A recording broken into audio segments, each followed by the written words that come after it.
well on the cameras. And does that come on that button? Yes, lovely. Okay, so we're back on. Yeah. We're back on. Sorry about this, ladies and gentlemen. Anyway, tax thing. One for the rich, one for the poor. That's the way it is. It's always going to be like that. You know, what can you do about it? We still didn't even finish about the Americans, you know, not just their sports, the lack of knowledge or ignorance of the rest of the world in the respect of... their World Series. World Series, leave me alone, man. What are you talking about? It's all in America. That's their World Series, isn't it? They call it the States Series. Well, it that sounds good, doesn't it? Because they've got 50 states, right? So why don't they just call it the 50 State Series? That sounds cool. That sounds good. Yeah, you know what I mean. But makes more sense. Everyone knows what's going on. The world, I don't see not. Listen, they got Mexico, Brazil, Canada up north, further Argentina, Chile, Bolivia, all those other nations just south of America. Why aren't they playing American football or baseball and call it the World Series? When it's like England, it's a league. What they got there is a league, just like the Premier League. But the thing is, no one gets relegated in America in their leagues. Yeah, that's a weird shit, man. Yeah, How could you not relegate someone? Where's the punishment for not performing well? And where's the opportunity of the other clubs in the lower league to come up? What incentive is there? The only good thing in American football is if you were last, you get first pick of the drafts. Do you know what I mean? No. So if you finish the worst in the season, the beginning of the next season, you get the college potential, and you bid. I think you get first pick on the draft. So the number one rated person would generally get picked by the worst team. So then in a few years they get really good picks because they're doing really bad, and then they get better players. But they do have a wage cap, which is good as well. What kind of wage cap? Cap, not gap. Cap, like your hat that you've got on. I feel like it's a bit biased. God forbid anyone else speak, George. Yeah, God. I was listening to that. Yeah. I get what you're saying, though. But do the players themselves in college, do they not get a choice? No. I just don't. I think they get picked by. They get picked. Yeah, I think so. It kind of makes sense, yeah, but it keeps it all going, innit? It's just secular then. But it's all about just the selling tickets, isn't it? That's what. It's not about the sport. It's about selling the tickets, isn't it? That's what it comes. It's good though because you get first pick of the supposed better players. Yeah. But the better teams will know that the sixth one down is actually the best one. It's just their rating is number one. Oh, it's so like saying even that is. Yes, it's like paying £100 million for Jack Grealish when you could have got a better deal with a different player because he's not worth 100 million. But you could have been Man United and paid 70 million for Mount or however much you paid for Eriksen and all those. Anthony, 90 million is it, or whatever you paid for him? No, go on then, George. We're going to go on the offence. They'll come back. They'll do good next season. Don't worry about it. That's on the football special. We're going to bring that. Oh, right. Next time, and then further down the line. Right, I'm busy that night. I'm washing your hair. Yeah, I was going to say the same thing. Washing your hair. You're washing my hair. There's going to be nothing but testosterone around here. Right, okay. Right, dudes. I don't know if I should bring it in now because there's 10 minutes to go. Fuck it, I will. Guys, there's a video I've got. It's called If I Were the Devil. Anybody who's got YouTube can go and check it out on YouTube and see what this guy's talking about. Now, this video, Ollie, you want to get yours ready, mate? This video... Shall I play it? We'll count down together and do that in a second. Just hold on to it just to keep it live. It was done by Paul Harvey, this video. The audio's a little bit funny, even though it's been remastered, shall I say. And the name of the video is called If I Were the Devil. Now, what you got to remember, this was said on film in 1965. I want all you people out there to tell us what you think. 3, 2, 1.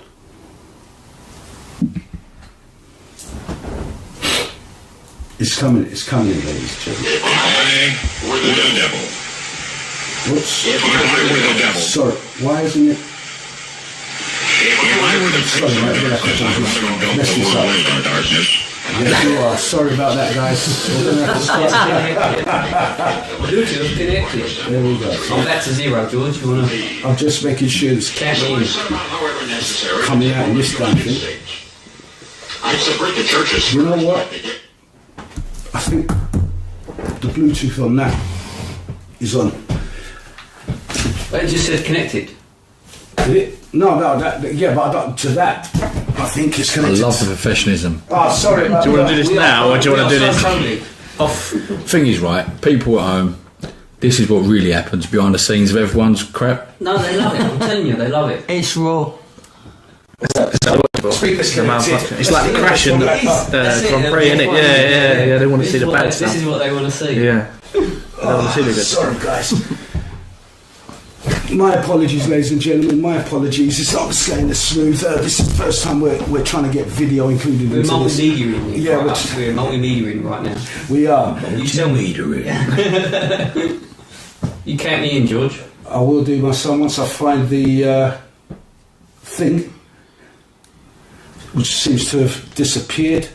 There we go. Now we've got to reconnect. Sorry Make about sure that. you open the right file, George. We don't want no mistakes. I know. Yeah, don't play that video. Not that one. We don't want to do that. Needed in the haystack. Is that what it was called? Playing the right video. She should have shaved it. I thought you were saying his needle in the haystack. His needle in her haystack. Yeah. Dry socket. Tell you what, guys. Let's carry on just chatting it away. Yeah. Until I sort this out. Obviously, get this Bluetooth thing sorted out, guys. Sorry. Do it off Got there. to try and disconnect it first. Yeah. Okay. Give us a chuckle, George. A chuckle? Yeah. No, I meant your chuckle. I thought you meant that. No, after time I tune in just to hear George laugh. To be honest. Right. Yeah, so that's pissed me off now. We've been talking. There we go. Let's switch that off. Switch you on. And we should have some form of thing. Anyway, you were talking earlier on, Ollie, about kind people. We'll cue that up for later. Like doing something nice. Do you know what? I watched a video. Yeah. And there was this guy, and he was. I mean, it's just a video. It's theoretical mostly, you know. And he's going through his life, and he's paying his way, you know, like, and he's doing stuff for people, and he's laughing, and you know, and everyone's looking at him, and he's going like, "You're wasting your money, you know. You're doing all this stuff for like other people, and you're getting people are abusing you. They're taking advantage of you." And it weren't until the end of the video when you realise the guy, everything he was paying for the positive emotion, and nobody understood it. Nobody got it, you know, like, and it clicks in your mind, and you go, why are there people that are like that? You look at them and you go, bloody hell, like they'd give up their right arm to make someone else happy, and you think, why? And then at the end of the video, you kind of realise, you go like, everybody else is angry and mad about the stuff, but he weren't angry and mad about it. He was willing to, you know, pay a little bit of money to try and make someone else's life better each and every day. And then at the end of the video, it adds it all up. And you go, look how many times that guy laughed and smiled and hugged somebody where everybody else was angry at that other person. You know, like, and that is like he's buying that positive feeling, you know, and it takes a minute for it to click in your mind to realise, like, that's what he's really giving up. Like, he's giving up, he's sacrificing, sure, but what he's getting in return is that positive feeling. He's going through life having a positive life, whilst everyone's looking at him and going, you're a fool, you know, you're... What? It works, though. It works. It's called a random act of kindness. Random act of kindness. And it really does work. And it fills work. you with positivity. Massively. Like, to the point you might even cry, do you know what I mean? You might go like... And then it clicks and it realises, you know... Are we talking those videos... It takes maturity to get there, you know? Hold on, are we talking those videos where you see a guy, he's pretending to be homeless, and it turns out he's a millionaire? No, I don't like them ones. No, not that, no. I'm talking about, like... Fantastic. In this one video, so I think this guy is, there's a homeless woman on the street and she's got a daughter, and every day he puts a little bit of money in the and it says, for education, and everyone's looking at the guy and he's like, why are you giving them money? They don't work, they don't do anything, they don't provide anything. Everyone is just downing on the guy, and they're downing on the mother and the daughter. And then at the end of the video, you see the daughter in a school uniform. Yeah, I've seen this video. Yeah, I saw that, and I was like, I've seen it, and it clicks, and it really does sort of change your perspective on about doing acts of kindness, because I've done it so many times where I've done a good thing, and then I've got hurt. So, like, I've moved out the way of someone, and then I've tripped. I've made space for them, and I theoretically, I'm talking theoretically, like, I want to go back to the bit. Did you cry? Or did it, bring a tear to you? Yeah, of course. How could you not? It's a good How video. could you not? Because I'm all about that. Like, I thought you meant when he moved out of the way. No, that's a theoretical thing. I get what you're saying. What I'm saying is like, you make space for other people, and other people will take that space. So you are losing that space. So you have to realise that by giving stuff to other people, you are taking the loss. But then it takes a mature mind to realise you made things better for other people, and that's makes positivity, and that's what you'd like to think. Listen, in a perfect utopia world where we don't have rose-tinted glasses, that would be good. But that just shows you the selfishness of human society. Not everybody, but the majority. I mean, if we say 90% of people in this world are selfish, that feel entitled, for you to move out of the way. Like, I've got no problem with that. I know that I've got friends that will fight to the end of the, like, I'll fight to have the space, no problem. But if I see someone that needs it, I'm getting out of the way. I don't care. Yeah, like someone in a wheelchair, of course you're going to get out of the way. All day long. But anyway, the point I really wanted to go on to that one because we was pissing around with the video, and we've got it up, and we're going to get it up just after this segment, as we got a short 1.5 minutes to go. It was really what it was. Are there kind people out there? And what's the nicest thing you have ever done for a stranger? So what we do is we can either go with that into the next segment, or knock that on the head for another time and do the video. Choice is yours. The panel, it's in your hands. I'll say do the video because you've had a good go at getting it working. If it doesn't work, then we ain't doing it next time. Yeah. Okay, no worries. All right. So, ladies and gentlemen, we'll be back right after this. I mean, not like there's an advert. Welcome to Joe King Podcast. If you like what you see, please subscribe. Yeah, we can buy a T-shirt from the. We will never have sponsors on this channel. No, we'll probably get cancelled before that. Take a shit. No, it's like I feel really bad. We could have like anti-shit pants. Like if you're going to shit yourself, incontinence pants. Yeah, get the George King pants. Yeah, George King. They keep everything inside. We've got merch, guys. We've got merch. You make a good OnlyFans. Yeah, you do like skinny pants. Skinny pants. Skiddy pants. Skiddy pants. Not skinny pants. Yeah. Well, you could wear skinny pants while you're skidding your pants. We could sell them things. You could buy them on what? Who's they? Them. It's the they and the them. You know who they are. It's the they and the them. They buy that stuff. Alright, we'll be back. Just we'll come to the end. We'll see you on the other side. Other side of what? Skinny pants. Okay, say skinny pants. Okay. This one I need the production area. What do you need? A production guy to look after all production, but I've got to show them how all this shit works. I mean, this I'd have, but all the other, the Bluetooth, the camera, all that other shit, I can't. You need to get paid before you do that. Yeah. Unless you're going to get a kind guy that's going to come in and do it for free. Yeah. I mean, or if it's because, like I said, the lady that I bought these mic stands, right? ITV took over a podcast and bought a podcast and get guests, and they're on TV, or podcasting, whatever, She was doing it for a little while and they picked up on her, you know. All she normally does is get a group of girls around and let them fucking scratch each other's eyes out. I'll pay for that.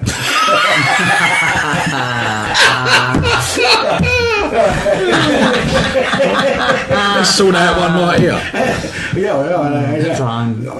mate. Yeah, invite me to that one. A group of women. I think. Yeah, I don't know. Lisa, you don't work in an office environment. You work on the ground floor. You know, in a kitchen. Yeah. But I tend to find that women in offices are bitchy to each other, backstabby. And in beauty. Yeah, oh, you look lovely. Did you see what she was doing? Yeah. You know? Yeah. Anyway, let's crack this one. Right, you got that? Hi, ladies and gentlemen. Right, we seem to have our technology kind of sorted out, so bear with us. Here comes Mr. Paul Harvey. 3, 2, 1.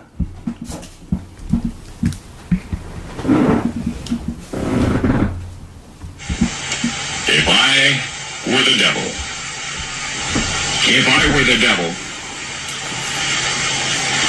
if I were the prince of darkness, I'd want to engulf the whole world in darkness, and I'd have a third of its real estate and 4/5 of its population, but I wouldn't be happy until I had seized the ripest apple on the tree. So I'd set about, however necessary, to take over the United States. I'd subvert the churches first. I'd begin with a campaign of whispers. With the wisdom of a serpent, I would whisper to you as I whispered to Eve, do as you please. To the young, I would whisper that the Bible is a myth. I would convince them that man created God instead of the other way around. I would confide that what's bad is good and what's good is square.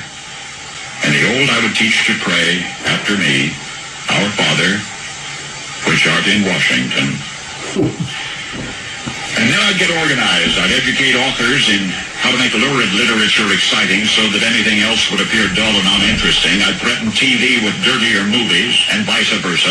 I'd peddle narcotics to whom I could. I'd sell alcohol to ladies and gentlemen of distinction. I'd tranquilize the rest with pills. If I were the devil, I'd soon have families at war with themselves, churches at war with themselves, and nations at war with themselves, until each in its turn was consumed. And with promises of higher ratings, I'd have mesmerizing media fanning the flames. If I were the devil, I would encourage schools to refine young intellects, but neglect to discipline emotions, just let those run wild. Until before you knew it, you'd have to have drug-sniffing dogs and metal detectors at every schoolhouse door. Within a decade, I'd have prisons overflowing. I'd have judges promoting pornography. Soon I could evict God from the courthouse, then from the schoolhouse, and then from the houses of Congress. And in his own churches I would substitute psychology for religion and deify science. I would lure priests and pastors into misusing boys and girls and church money. If I were the devil, I'd make the symbol of Easter an egg and the symbol of Christmas a bottle. If I were the devil, I'd take from those who have and give to those who wanted, until I had killed the incentive of the ambitious. And what'll you bet? I could have whole states to promote gambling as the way to get rich. I would caution against extremes in hard work, in patriotism, in moral conduct. I would convince the young that marriage is old-fashioned, that swinging is more fun, that what you see on TV is the way to be. And thus I could undress you in public, and I could lure you into bed with diseases for which there is no cure. In other words, if I were the devil, I'd just keep right on doing what he's doing. Paul Harvey. Good day. Whoa. Guys, that was back in 1965. Yeah, we know, if you were the devil. That goes back to 1965. And listen to what he was saying. Those things are already in place. And this is why I think the last episodes, was it episode 85, 89, between there, 85 and 90, regarding end times, when I asked that question about, do you think we're in end times? I didn't really get a definitive answer from anybody. But when I said it's more of being wiped out, restarted again with another civilization, because like I said, I believe we are not the base civilization, because as far as our history, as man's history goes, it's like 6,000, 6,500 years ago. But yet they're finding buildings in Akatepe, is it, in Turkey, that are 12,000 years old, that have been buried underground. Göbekli Tepe. Yeah, over there. Yeah. Like, you know I'm just saying that's what it's called. No, that's cool. That's what it's called, man. Say it. I just said Göbekli Tepe it's like Turkey, yeah. Yeah. I mean, there's videos on it on YouTube. Archaeologists have found it. But why archaeologists? A lot of them are fighting to show the truth, to give the truth, because they don't want to explain that history precedes our history. Do you know what I'm saying? Like there was another civilization before us. So, going back to the end times, this guy here has just said it all. It's the way, people can believe in a God, people can believe in a devil. The thing is, if you believe in one, you've got to admit to yourself that there's the other. It's the yin to the yang, good, evil, you know. So, where are we going as society? This 1965, what's that? 60 years ago? Coming up 60 years ago? Just shy of 59. And we got everything he said about the TV. TV is your God, you know. What else was he saying about to Washington? You know what I'm saying? But he's saying that because the things must have just been happening at that stage. Well, the TV was introduced and he's like, oh, this is the new thing. Washington is taking more of a command. Yeah, not many people are not being so devout Christians. It's the swinging 60s. Well, everyone's having sex. So that's why he's sounding like Nostradamus. Yeah, but metal detectors at school doors. That's the one that got to me, and that's so true, isn't it? I'm not saying that he's a prophet or that he's a foreseer like Nostradamus. No, and it's even simple logic. And even Simple Nostradamus. logic. It's not Nostradamus. predictive. Nostradamus has even been proved to be fake. Well, no, he used to go to the... No, I've seen it, like... I'll show you a documentary. I'll send you over a documentary to check out. He would go to the caves, and there were certain gases in the caves that used to make him hallucinate. Just like the it's like psychedelics, yeah. It's like the oracles that used to, back in ancient times. Certain caves, you go to certain caves, there's certain chemicals, and then they would basically go there and start hallucinating, lack of oxygen to the brain, and then certain parts of the brain close down, you start using other parts of your brain to think. The point I'm trying to say is this dude, back 60 years ago, whatever he's saying is today. It's happening today. It's been happening since the 80s. Because, again, he's saying about naked diseases for there's no cures. Sexual diseases, there's no cures for. You know, TV. We are mindless. I mean, people that watch TV are zombies. You're just watching there, wasting your life, watching crap. You know, and I tend to find that as being mainly more single people because of their lifestyle, you know, they don't go out as much, or, you know, single older people that get drawn into this zombie-like state of staying home watching TV, or people running home to catch that program. The only thing I've got to watch is the football. After that, I'm free. Who runs home to catch a program anymore? I don't. No. Well, yeah, well, they now they can on demand it whenever they want. Well done. So why would you do that now? Yeah, but that's how it was then. Yeah. But you know, so even in the 80s and 90s, before the internet, people are running home to catch their EastEnders. You know what I mean? That's how popular that, or Corrie, or Emmerdale, or whatever it be in this country. You know. But that was the big thing then, wasn't it? That was like if you missed it, you missed out, didn't you? You couldn't go and rewatch it. But that's why I'm saying. But now you wouldn't have that. You'd be like, oh, not now. But there are other things that have come into light. What he's saying, you know, like the breakdown of the nuclear family. How many more and more single parents are out there?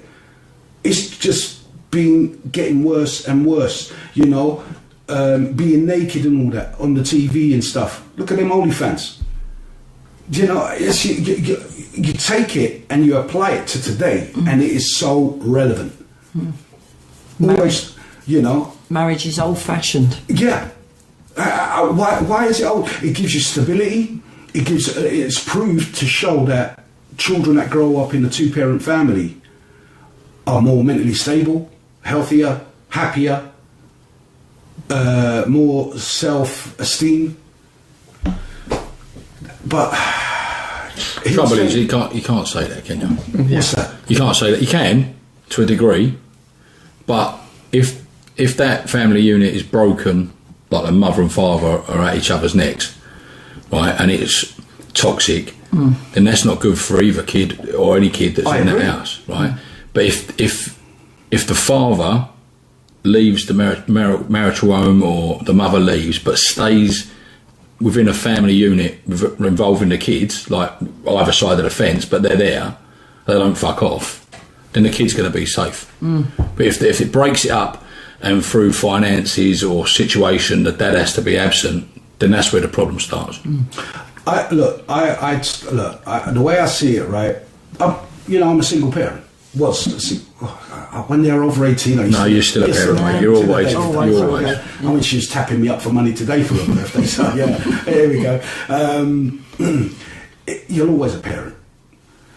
So, but when you're growing up a single, a couple are stronger, because if they love each other, obviously, and they're getting on fine, like a house on fire, that's all good. I mean, anything when you see like abuses, beating, financial abuse, and all that other kind of abuse, of course it's wrong. I mean, and for the kid to see that, it's going to psychologically scar them. That's going back to a thing called ACEs, which you should look up online. It's really interesting, and it'll highlight people like you and I, even you. Shit, I reckon 100% of people around this table, they read that, what ACEs are, and they will find something that defines them through it. And how you came, why you have that habit, why you think in this way or that way. It's brilliant, absolutely brilliant. So to have a stable family is way, way better than having a single parent. If both, they're not abusers, gamblers, alcoholics, drug addicts and whatnot, you're happy, yeah? But it's society and the media and all that shit that he's talking about that has brought the breakdown of families. That there is a better life to being single than being with someone forever.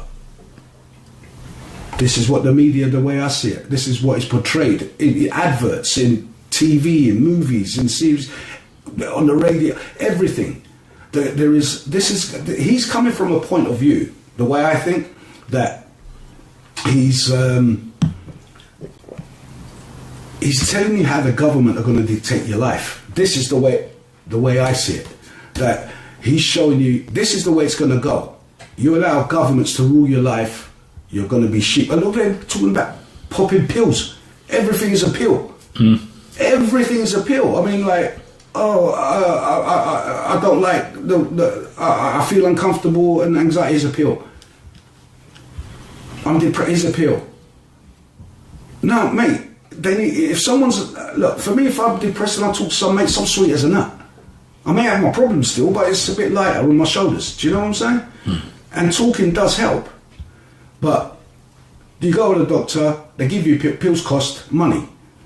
There's cures for all kinds of diseases, but like you said last time, that if they put the cure out, how are they going to make their money? There's no money, no. They make money by keeping people sick. Of course. So let's keep people sick.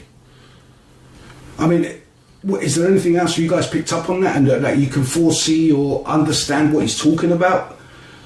I mean, if you took him out of 1965 and dropped him in today, you know what you're saying, I reckon? See, I told you. I told you. I see this earlier. I can't see it. No, I'll tell you, this was 20 years before the First World War. All right, read it into the mic, though. And it lays out, right, so you've got First World War, what the First World War was for. And then they've got Second World War, what the Second World War was for. And then they've got Third World War, and what the Third World War is going to be for. And this was written 20 years before the First World War. Now, I don't know how true this is, because you never know. Well, I mean, they essentially, the First World War was something to do with the royals, and they had an argument. No, they killed Franz Ferdinand was killed. So Franz Ferdinand. So it's not just a band. The guy, the Duke of. It says basically the purpose is so that, like, world orders could basically overthrow. I'm trying to read it. Overthrow. Basically overthrow Russia. And communism. But. So and then between British and Germany. Dude, sorry, man. It's coming to the end. Ollie, we're coming to the end here, mate. So, guys, listen. Sorry, we're back in a bit. Thank you very much. Sorry. Yeah. Yeah. Sorry, guys. We're back. Sorry, Tom. Ollie, do you want to continue that? Well, look. I think we kind of know now where we are. Sitting, we know what the First World War and we know about the Second World War, but the thing that got me was about the First World War and how this has all been planned out. We are living in a plan. What do you think that has been planned? This was written 20 years before the First World War, and when it talks about the Third World War and it tells you what it's all going to be about between Zionists and Islamic. So, what the Third World War, the result, not what they say, not what's going to happen. But the result at the end of it is going to be to wipe out Zionists and Islam. That's it, right. And we talk a lot of stuff about Islam, but at the end of the day, it's a religion the same as Christianity. So you can have your views on it and everything, but nowhere does it. I mean, I know there's a lot of controversy around it, but personally, like I know Muslim people that have done a lot for me in life. So why would I ever? Do you know what I mean? So at the end of the day, when it says that the purpose for it is to wipe out, is to let them destroy themselves, a religious culture such as Islam and Zionists. It says to mutually Zionists and so we're talking Islamists. Zionists, are they the Jews? Yeah. Well, it's not just the Jews. It's a certain sector of it. It's more about a certain type of person. A Zionist is someone that seeks control. They seek everything. They seek to control. They seek everything. So their mindset is all about. A Zionist mindset is about owning everything, controlling everything, controlling the world. A lot of what we experience, we kind of perceive it as the Zionist sort of like mentality. When people talk about like the matrix that we live in, it's all been designed by these Zionists that they want to control every aspect of everything. You know, that's the mindset. And then you've got the Islam, which is basically it's just another religion. Same as Christianity. I know what Islam is. I mean, well, there's lots of different perceptions about Islam. You know, I mean, I wouldn't go so far as. I don't even listen, mate. I'll be honest with you. I don't discuss that religion. With Muhammad going with young Bryce. And so the Third World War is basically designed for them to mutually destroy each other. Listen, this world that we live in, you know, we have a thing called think tanks. Right. And they sit there and they think what's going to happen. Sure. You know, they say what's going to happen, and in effect they make it happen. You know, the economy, world wars, diseases. And if anybody out there thinks, well, why would the government release a disease and, you know, to hurt millions of people? Because there's money in it. God is not their God. Money is these people's gods. The high echelons of society, money is their God. Control is their, and fear is their control. You know, these guys, they know what they're doing. But what they do, they distract. They're like, look, we're doing something nice over here. Well, over here, they're raiding countries. Look at this shit going in Palestine and Israel. You know? And, mate, I saw this Jewish lady come on TV, and it was a BBC interview, and the woman went to Israel and she's like, look, these people are getting slaughtered down the Gaza Strip. And she's like, yeah, well, you know, we'll offer them to leave Gaza. But the lady and the interviewer says, well, what if they don't want to leave? No, they want to leave. This is this Jewish lady who's some kind of scholar of some sort. And she said, no, they want to leave, and they want to leave, so we're helping them to leave. In essence, no, of course, this guy. Google it. And there's no exits. She wanted to come. She come back. She goes, no, Gaza is ours, you know, and people want to reclaim their land back. And I'm like, bruh, you're cold. You see what's happening? She did not care, mate. She did not care what was happening as long as the Palestinians were out. You know, and I'm like, bruh, you know what? There's kids there, and like, what the Israel said to them, yeah, go south by the hospitals there because we're going to bomb up north. And what do? Bomb the south where the hospitals were and all the kids and stuff, and they're just not stopping. They've crossed that line. That line where now America are threatening not to supply them with weapons and what have you, because they're starving out the people, mate. They're starving out normal people, not armies. They don't have an army. No. Palestine don't have an army. That's what they're... But then there's the other side. Hamas, is it Hamas? What's the... Hamas, yeah. They're you know, they're fighting, but they're not an army, are they? No, they're freedom fighters, but to them they're terrorists. So it's one man's... But they're not even that, because like, imagine calling me a terrorist. I'm a human being. So at the end of the day, what are they? They are people that have had their families taken from them, that are willing to lay down their lives to attack. All right, atrocities were done. I ain't defending that. They shouldn't, you know, certain atrocities shouldn't be done. But you're talking about. I mean, can you even call Palestine a country? Because they haven't got an army. And what's that quote? Like, the only thing you own is what you can defend. So if you haven't got an army, how can you be a country if you haven't got an army? So it's almost, the way I see it is like you're putting a steel boot on the head of a child, of an ant, of a child, of a baby. That's you know, like, and that is like, that's not right. But at the end of the day, it's like, what time period are we living in? Because we think we're in modern society, but I guarantee you that you look in the future and they look back right now, they'll put us in the same category as the medieval times. We haven't come out of it yet. We think we have, but we haven't. We're still in that time period. We just believe that we haven't because we look around and we live in the world that we live in. But the truth of the fact of the matter is that however many years in the future, when they look back, they ain't going to say that we're civilised like how they are in the future, how we think we are. Oh man, I was the evolve. We're still in it. When we're still in it. We're still fighting for every breath. That's our basic instinct, mate. That is all Neanderthal, primitive. Nothing has been not evolved. We're not going to evolve for another couple of 100 years, maybe. And money. But this is what it is. It's all about money and power. Money's got to go. It's got to go. You know.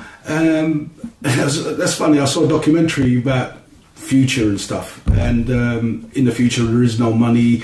Reputation works. Reputation is a person's value, you know. But what have you done as a human being? How have you added value? That's the currency of the future, a person's reputation. We're halfway there with a lot of things, you know, like if a person gets to a certain level, they can become a lawyer or a judge or whatever, and you say that's their reputation, that's why they deserve more money. But we've got to get rid of them, because money causes corruption. Exactly. So it has to be based on reputation. If you're corrupt and value and currency is reputation and you're corrupt, you're out. So that's why we need to get to a reputation-based currency rather than... I like the Japanese culture. Yes. You know, how very respectable, very honourable, but they work like dogs, man. They fall asleep at their desks, they fall asleep on the train, they fall asleep on the lift. Because they're fighting for every breath. They understand the time period that we're in. No, we do not understand the environment that we are in. We do not understand the environment that we're in. Well, we're starting to realise, but I mean, personally speaking, it's taken a certain level of maturity to realise the environment that we are actually operating in. Yeah, man. Anyway, let's move it on. Is there anything else, Lisa? Anything you picked up on that video, on that clip? No, like I was just saying about the schools with having metal detectors. You know, with the kids going in with knives. Back in the 80s in America. Yeah. Started in America in the 1980s, early 90s. You know, kids taking guns and knives to school. Yeah. And now they got them out here.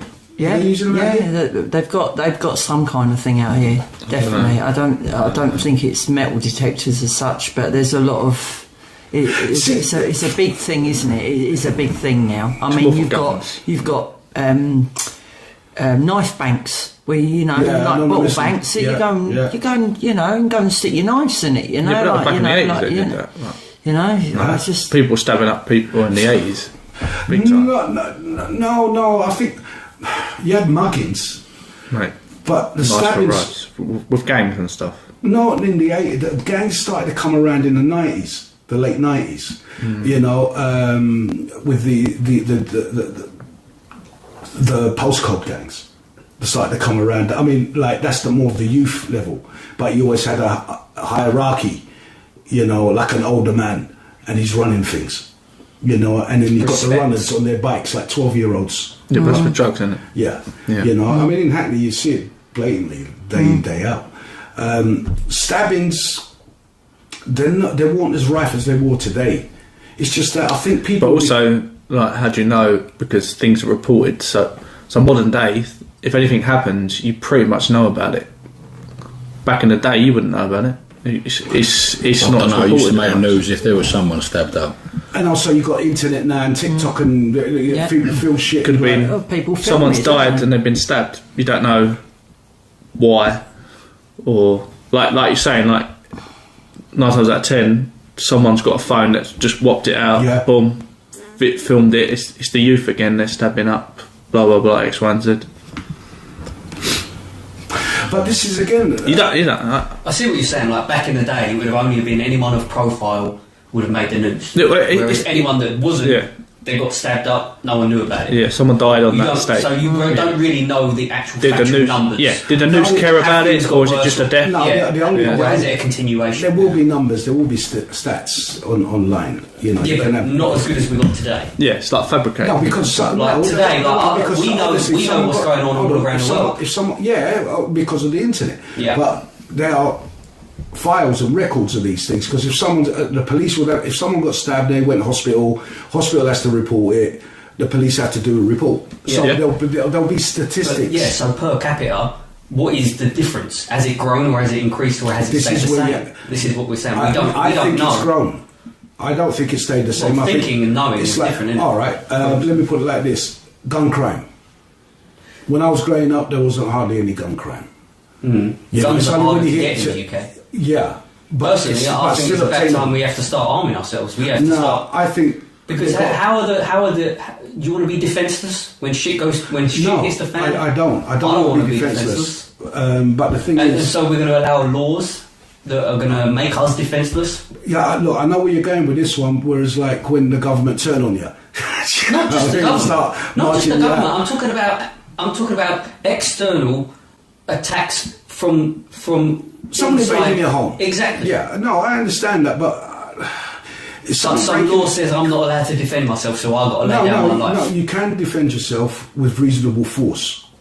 So if you went into the kitchen, came out with a knife and stabbed that intruder, you're going down. Not necessarily. No, you've got to have a real good reason. It depends how you stab him, I think. Oh, if you stab him in the arse. No. Go I'm not being funny. Just the way you phrase it. I'm not being funny. You're in the house on your own. Yeah. Right? I'll bowl in there, balaclava. Yeah. Got, I don't know, something in my hand that's, you're threatened. Yeah. Right? And you've made your best effort to get away from me. Right? And we've ended up in the kitchen. Yeah. And you grab a knife and you go, don't come anywhere near me.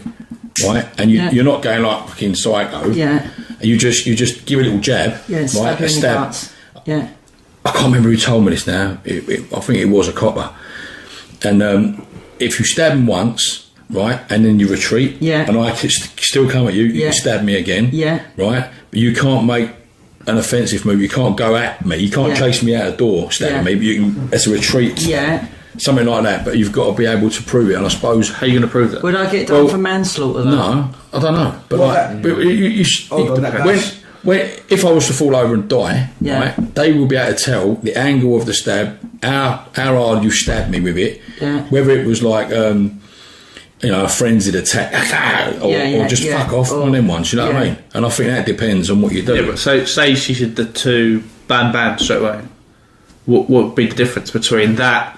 I'll give you a warning stab, You're still coming at me. I didn't make the rules. I'm just saying. No, I'm just saying. Yeah, you're allowed to do it in self-defence. You're allowed to defend yourself. But how do you do it? Reasonable force. Reasonable force. So yeah, if she's got a weapon, but then you've got to. I suppose you've then got to say, well, and I was in fear of my life, so you could use that in a court of law, and it was self-defence. You would get away with killing a person because you was in fear of your life. Especially like if you'd hope so, but if I'm twice the size you think for manslaughter. You had a bash. Yeah, but you would have to have something, I guess, and you would have. That's where it gets I'd have to have a weapon. You'd have to if you had a weapon. But this is because then I'm a man. She's a woman. My ability to defend myself is decided by a law. That's my issue. Yeah, and that's the issue. Sorry, we've got that right there. 10 seconds. Sorry, right. We'll come back. I think you come. If I broke in your house, you and your right give me a lump. We'll stop.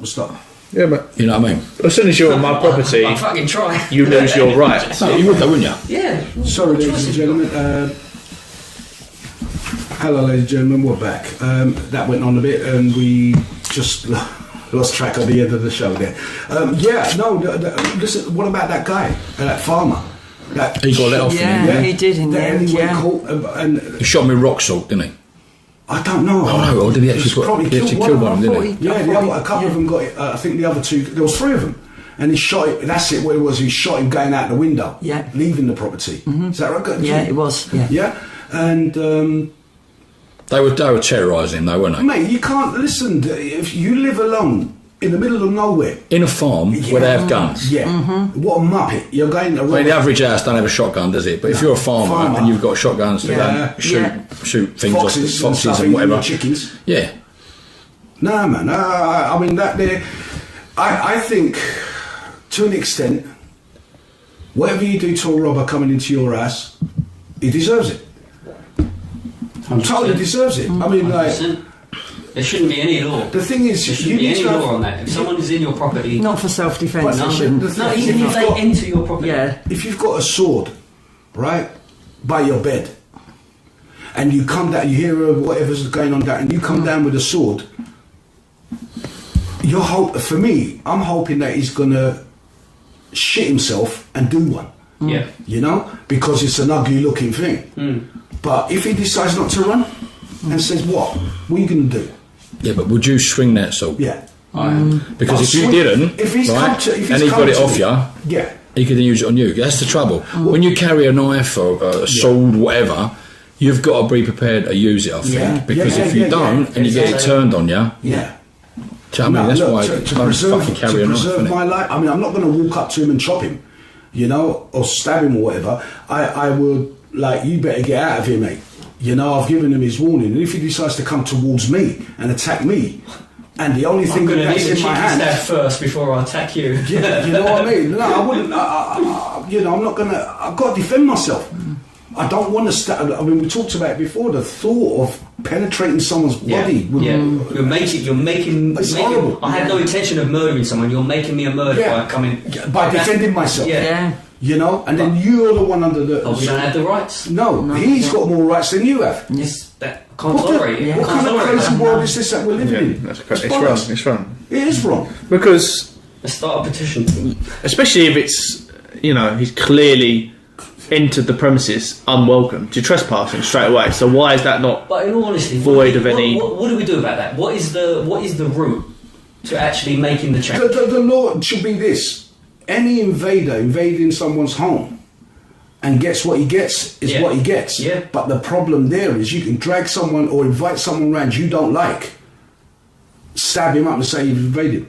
Or there has to be proof of intrusion. Wow, yeah. And you can't let someone in the front door. No, but what if they're good?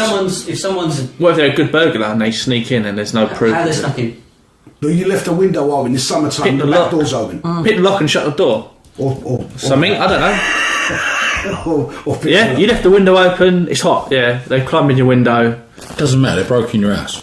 So, but that's a good point there. So I've invited someone round, I've murdered them, and then I've opened the window, so I've told the police they come through that window.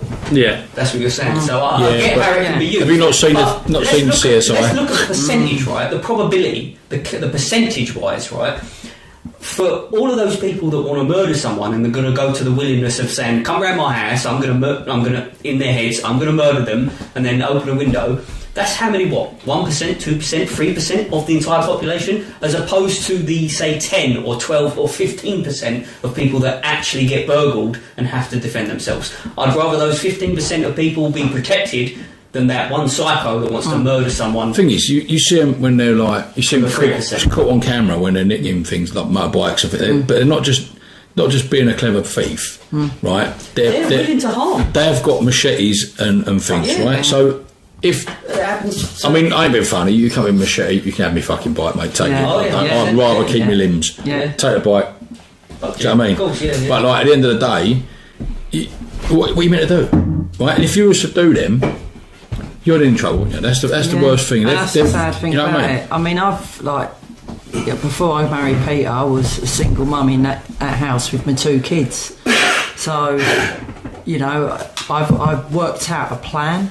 I keep a tool by my bed. Don't talk about that. Batteries not included. Yeah, you work out, that kind of, not that kind of stuff.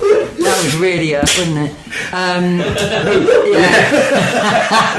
I worked out a plan because obviously you go up my stairs and my bedroom was the first bedroom that they would have to. I'm going to say, obviously, nobody knew that. It wasn't that obvious. In the summer around 6 o'clock, I like to leave the door. But as a woman on her own, you've got to work. You've got to work these things out, haven't you? You know, escapism. Like how you're going to do it. What would happen? You know, in the fire and stuff. I've got my cable ties ready. So what for? What? For tomorrow night? Cable ties. Yeah, tie him up, mate. I tell you, he's going. Oh, but what kind of cable ties? We're going for the heart. She's like, no. I'm going for torture. How many times have you been burgled? How many? How many times you use those cable ties? That's what I say. How did you meet Pete? I've got. Is he a former burglar? He's never come in. I've never seen him. You've only heard about him. You've never seen him. He said he didn't have a job at the minute, so that's probably why. Still in there. Right. Have you got anything to say on that video that we just listened to? Nah, mate. You've covered it, haven't you? Really? It's bang on. It's bang on, isn't it? It's bang on. So, what do you see? What is it that jumps out to you in the society that we live in? Because that's what you're talking about. Control jumps out. Right. Brainwashing, control, and if I'm going to be honest, I think manipulation. It's coming from up top, and you know, what's the shape? The triangle. Triangle, yeah. And a pyramid. Yeah. It's like a pyramid scheme, and it's just all rocking down, and you know, it's just controlling the base, and we are the base, and you know what I mean. Whatever we do. I say there, you said we're the base. I used to think they're able to do that, so they must be intelligent. I realise they're fools. They are fools. That's the thing. So. They're not as smart. The problem is that we believe it and we go along with it. That's the issue. So when you say we're the base, like I think we've got more power now than we've ever had in the past. We've got more power. And we've been doing it for years and years and years and years. And we're getting to a certain point where, at a certain point, we've all got to either make a decision. We've either got to decide. If everybody's stuck together, that's the thing. We have to pull together. The only trouble is, no one's willing to organise. You see it on the roads. You drive down the motorway. Unity. Nobody wants. We don't have unity in this country. We need to organise. Yeah, well, there's other. Why we don't do it here, I don't understand. Because like places like France, Spain. Mate, when they get the arsehole, they just go fuck it. Like, and the government backs down. But it's not. Leaders. We need a plan. Listen, it's only the black caddies that went on the ULEZ and congestion charges thing and some other bits and pieces. You know, they're the ones that go in London and start slowing shit down. I mean, it affects the whole public, but so it does in France, so it does in Spain. You know, they love a riot out there. You know, what do you mean you're going to put tax on my cheese? We are not going to stand for this riot. You know, and respect to them because they fight for their rights. They used to do it. We ain't doing it anymore. The last time, I mean, apart from the... You go at ULEZ, right? Yeah. And people standing up and doing the rest of it. I love the videos where they go round and they're fucking up the cameras. Fair play to you boys, fair play to you. But if everyone just went, do you know what? Stick ULEZ up your arse, and no one paid it. He can't take everybody. Yeah, but they can't take everyone to court, can they? The problem is they can. You can say you'll get your time. Yeah, we'll all get our time, but like, what are they going to do? What I'm saying is, they know how to punish you individually. It's not something that it's a union. Everyone's a got group, too much to lose. You know, but they'll target you individually because you're weak as an individual. As a group, as a mass, they dare not fuck with you. Look at the time. The riots for the poll tax. Yeah, I was one of those that didn't pay, and I got stung for that. You This will. is going back. I was one of the ones. I'm not going to pay. I had ended up paying a hefty fine. But So they're fining us? Yeah, they're fining us. So I not only had to pay it, I got fined for it as well. But we're going right back into, when it first 80s. came out, 80s. With Margaret Thatcher. Yeah, poll tax. Yeah, and it was basically, we're Standards One as a union, we're not paying it. Yeah, and there was millions, wasn't it? Not paying the poll tax. Yeah, and you're all hoping that this is going to, surely they can't touch us. There's millions of us are not going to pay it. But there was my letter. There was my fine. Other letters and there was my fine. I had to go down to civic offices, pay me fine and everything. You know, I just thought, it's awful. That is not the life we are supposed to live. All the people that got that fine should have rioted again. Do you know what I mean? Or took arms up again. You know, we're not paying it. And a million voices to be heard. Do you know what I'm saying? We just swallow it, don't we? We just swallow it every time. We bend over and get royally rooted and say, thank you, can we have some more please? I mean, like... And I don't like that attitude because, like, you're alone. Like you're saying... And you're made to feel alone. Yeah, the cost of living crisis. I all know we're in cost of living crisis. We've apparently had, or been in a recession, beginning of, the end of last year? Went into it, you've probably seen every 10 years, mate. But... over the last 2 months, all my bills have come in, and everything's gone up by about 7 to 10%. Every single bill has gone up. Yeah. So what are they doing? They're not just crushing us. Oh, do you know what? We're going to crush you a little bit more. You know, it's slow. And there's nothing I can do. But I've got to swallow it, and I've got to pay it. But it's coming to a boiling point. That's what's happening. Yeah, it's slowly massively. coming to a boiling point. There'll be another uprising at some point. Well, there won't. Not unless there's organisation, leadership, and a plan. Well, look. Right, because here's the thing, right? Okay, so, right, you've got, like, look at governments here, like Conservative Labour. You telling me that I couldn't start a political campaign and get someone put in office? Can't do it. Why not? Are we not? Let's just take someone. Anyone hear that last bit? There was one that brought up, and I was like, "Shut the fuck up." What happened? Yeah, well, I'm not going to say. Anyway, let's move on. We know the government's a bunch of wankers. And right, you know, Lisa, last time you were left when you wasn't well, and it was just me and Martin. You was talking about pickup lines and yeah. That was brutal. Was it brutal? It was alright. It was alright. He was trying to shut me down. That made me laugh. You got a few. Mate, terrible. she was like, bad. She went ya. Some classics, didn't you? Some You like- old schools. I'll keep it real. Well, expected it. It's quite a good one. I listened to it and it was good. I thought it was going to be a fail between just. Yeah, you woke up next day thinking. Yeah. You know, like every time you've had that was a good night out, and you wake up and go, oh, that wasn't so good. But it was alright. No, it was. I really did enjoy that. So we pulled that off, mate. We pulled that off. We pulled it Easy. It was only two guys. Yeah. Just the two of us. That was that episode. Just the two of us. I loved it. Brilliant.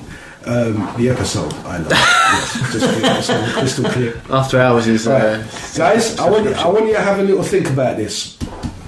Right, the pickup line. Sorry, Lisa. Yeah, go on. Look, we're coming to the end of this segment here. When we'll come back, we'll pick that off because personally, you know what? I'm going to leave it to the next segment regarding women and pickup lines. Not from a man's point of view. Yeah. From a woman's point. Yeah. All right, so guys, we'll be back in a bit. Tune in back in straight away if you can. Is that on? Anybody need to? Yeah. Anybody need the loo or anything like that? No. Excellent. Let's go on. All right. Excuse me. Hey guys, we're back. Right. So Lisa, do women have pickup lines? I mean, like, we don't believe pickup lines that women like to hear or pick. No. Do women have pickup? Because I don't think women have a pickup line. All they got to do is look good and they picked up. It's easy. Yeah. You know what I'm saying? A woman it's a game. It's a different game. We know that. For a man, he has to work his ass off. He's got to when you say look good, well, reasonable. It depends how much you just got to look reasonable, and then be like, reasonable. Yeah, you know, depends what you want to pick up. But but I think from a woman's point of view, pick-up lines, any pick-up, like they're all corny, aren't they? Really, aren't they? Just, they are corny. They're very corny, you know. Just, like if I do, I mean. But sometimes they're so bad, they're funny. Right? Like that's nah. I couldn't. What is the worst pick-up line you've heard? Probably one of mine. Yeah, do you know what? You're probably right. Let's hear one of them. Yeah. What's one of yours? All right. He's got some classics. Do I get my hand on stand? Do you like wine gums? I know. Get your gums round here, yeah. Wind your gums round these. Wind your gums round there. Have you got a drink? Go on. That will I go for a piss? Yeah, lovely. No, there's loads. Obviously, none of them work. That's what I mean. I just don't. I don't think women go for that anymore. Any more room? All right, sugar. Not you, the other lump. Sorry. All right, treacle. Not you, the other tart. Oh no. The other tart. I'd prefer a funny pick-up line than a. Do you know what I mean? They've got a sense of humour. That's what I mean. A sense of humour. You have a laugh. But I don't. It don't work with me. Yeah. Pick-up line. No, I'd rather just be straight. So if good, actually.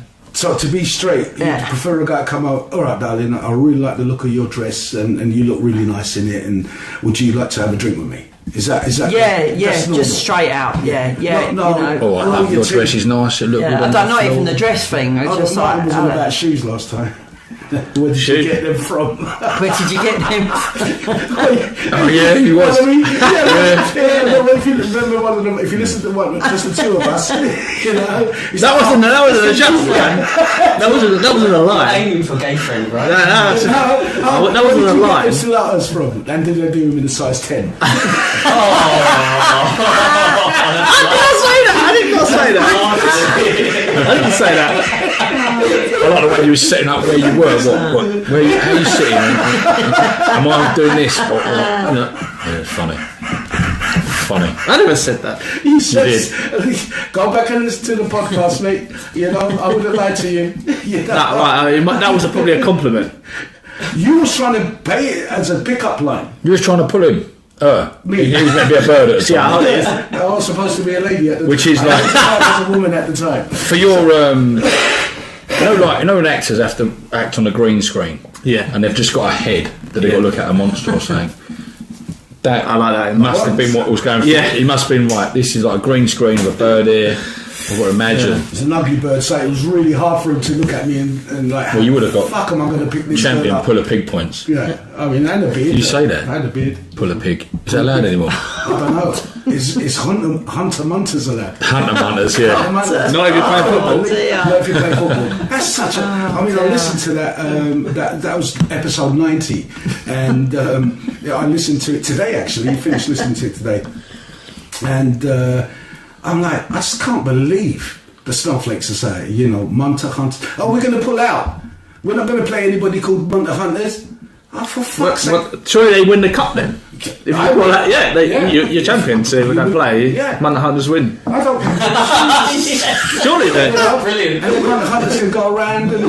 do the tour, Munter Hunters tour. Yeah, Munter Hunters tour. Surely. They would have wanted to put a stop to that and knock them out. Yeah. They know what's going to happen. It's part of it, isn't it? Surely you go and play the match, you do some extra slide tackles, sub them off after the yellow card, so you can do some more slide tackles. Just hurt them a bit, win the game. It's the whole pushback thing, though, isn't it? It's like, oh yeah, we won't play them, but then look at the media attention. Do you know what I mean? It works, doesn't it? Well, not really, because everyone's cheering on the others. That's my point. It's almost it's how it works, isn't it? That's how they've done it. Can we? Yeah, they were trying to do it so they would win, and that's it's backfired, isn't it? It's backfired, but they know it's going to backfire, don't they? No, they thought. It can't be that. No, they were that delusional. They were like, everyone's going to clamber together then, and they didn't read the room. It's like reading the room, let's do a vote, and it's like, oh shit, yeah, dude, it's gone south. I wanted to ask you something here, guys. I don't know if you could say this anymore. I mean, Probably not. So let's just say it anyway. Freedom of speech and all that. Oh no. Have you woken up next to someone that you're like, fuck, I shouldn't have fucking, what the fuck? That was a good drink moment. But I mean, never in a million years would. I mean, like you actually feel physically sick the next day. Jesus you wake up Christ, next George. to it. Well, that's a bit far, isn't it? If you feel physically sick of them. Yeah. Was it an animal? Yeah. It must have been Well, she something. looked like a silverback gorilla, so. Oh my God! Like, Yeah, George. Jesus Christ, you what the effed up on that one. I did. I dropped the ball as they say. When? Oh man, in my Okay, youth, fair enough. Yeah, 17, that's fine. 18, whatever. Then it was. it's You know. trials and tribulations at that point. I'll take that, Ollie. You know what? If it's in your youth, yeah. If it was last week, then we're questioning No, morality. no. I've been actually. I'm seeing a lady at the moment. Oh yeah. Yeah. All right. Do you use a pickup line on her? Yeah. What'd you Did say you? to her? Hey, what's up, y'all? Yo! What it is? You know what it is. Yeah. She felt fucking like that for me. Yeah. You know, I said that. I just said that. Well, line, when and you that know, was it. you know. You know. Yeah. So we'll see how that Treasure's goes. watching tonight. Well, hopefully, yeah. I mean, I said to her, listen, you want to get to know me, go and listen to my podcasts. You know, You're brave. well, fuck's sake, mate. I mean, like, I'm a straight geezer. Do you know what I'm saying? There's things I like and things I don't like. What are you going to talk about on a date now? She knows everything about you. Listen, George ain't going to be lost for words. Yeah. I can talk for it. If there was, I can talk for Well, I'm bringing in next time I go on a date. Oh, really? Just to fill You in. know what I'm saying? You got. Oh, well done. You got to admit. You're going to take that with you? Your sound effects. So you're chatting away, it's like, have a laugh here. I'm going for She didn't laugh at my Yeah, I don't think she quite got the joke. Yeah. It should be.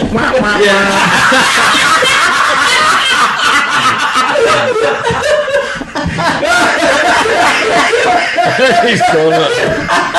Let us know when you're going out, right? And I'll stand behind you with a sound effects box. That would be awesome, man. Just pop up at the window, that. Applause now. No, they do it. applause now. Everyone's clapping in the background.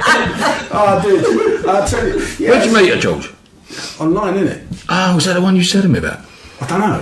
You mean, A couple of weeks ago. online dating and all that caper? What, a couple of weeks ago? He was chatting, it was no I good. think, I haven't really... And I said, fuck that, I'll be lost. How do you do it, being dyslexic? It's a serious question, because I can't read and write, right? No, the good thing is, there's voice, the microphone. That's what, you know when you... voice Yeah, I know. WhatsApp. So he does voice note. He don't text, he does voice note. No, I do text. But you think I'm clever texting you back, didn't you? Yeah. Right? No, I'll do that where I'll press that button and I'll speak into it and it writes it for me. Speech to text. Makes you look a bit more clever. George don't do. He just records the voice, isn't it? Yeah, because like my accent, it might not. I've tried to do it and it's come up with different words. Oh, it does fuck you up sometimes and send completely different messages to but you just have to risk it for a biscuit, innit? Yeah, I try to make it out like but I went online, it's like press like, yeah, cool. So she likes your back. You don't do any typing at all. You just talking. No, I do the typing and I try to knock that on there fucking quick and go to voice. You seem like a keen mate then. Straight away, boom. Let's So do you have on your profile? Listen, I'm reading and writing. No, shit. I don't put shit like that on there. Huh? I don't put shit like that on there. I don't put my negatives on there. That's not negative, is it? Well, to some people, well, then they can fuck you for. You know, when I think we also talked about. No, it was another friend of mine was talking about how he knew people, and this is like back in the 40s and the 50s, where they couldn't read and write, but they hid it well. You know what I mean? They absolutely hid it well, and it came out years later to his friend. His friend told him years later, I can't read. You know, because back in those days, you're leaving school at what 12 to do a fucking chimney sweep. I take it. You know what I'm saying? It wasn't like you get fined for not going to school. They didn't care. They needed money. It's around the Second World War, isn't it? You know, rations and all that shit.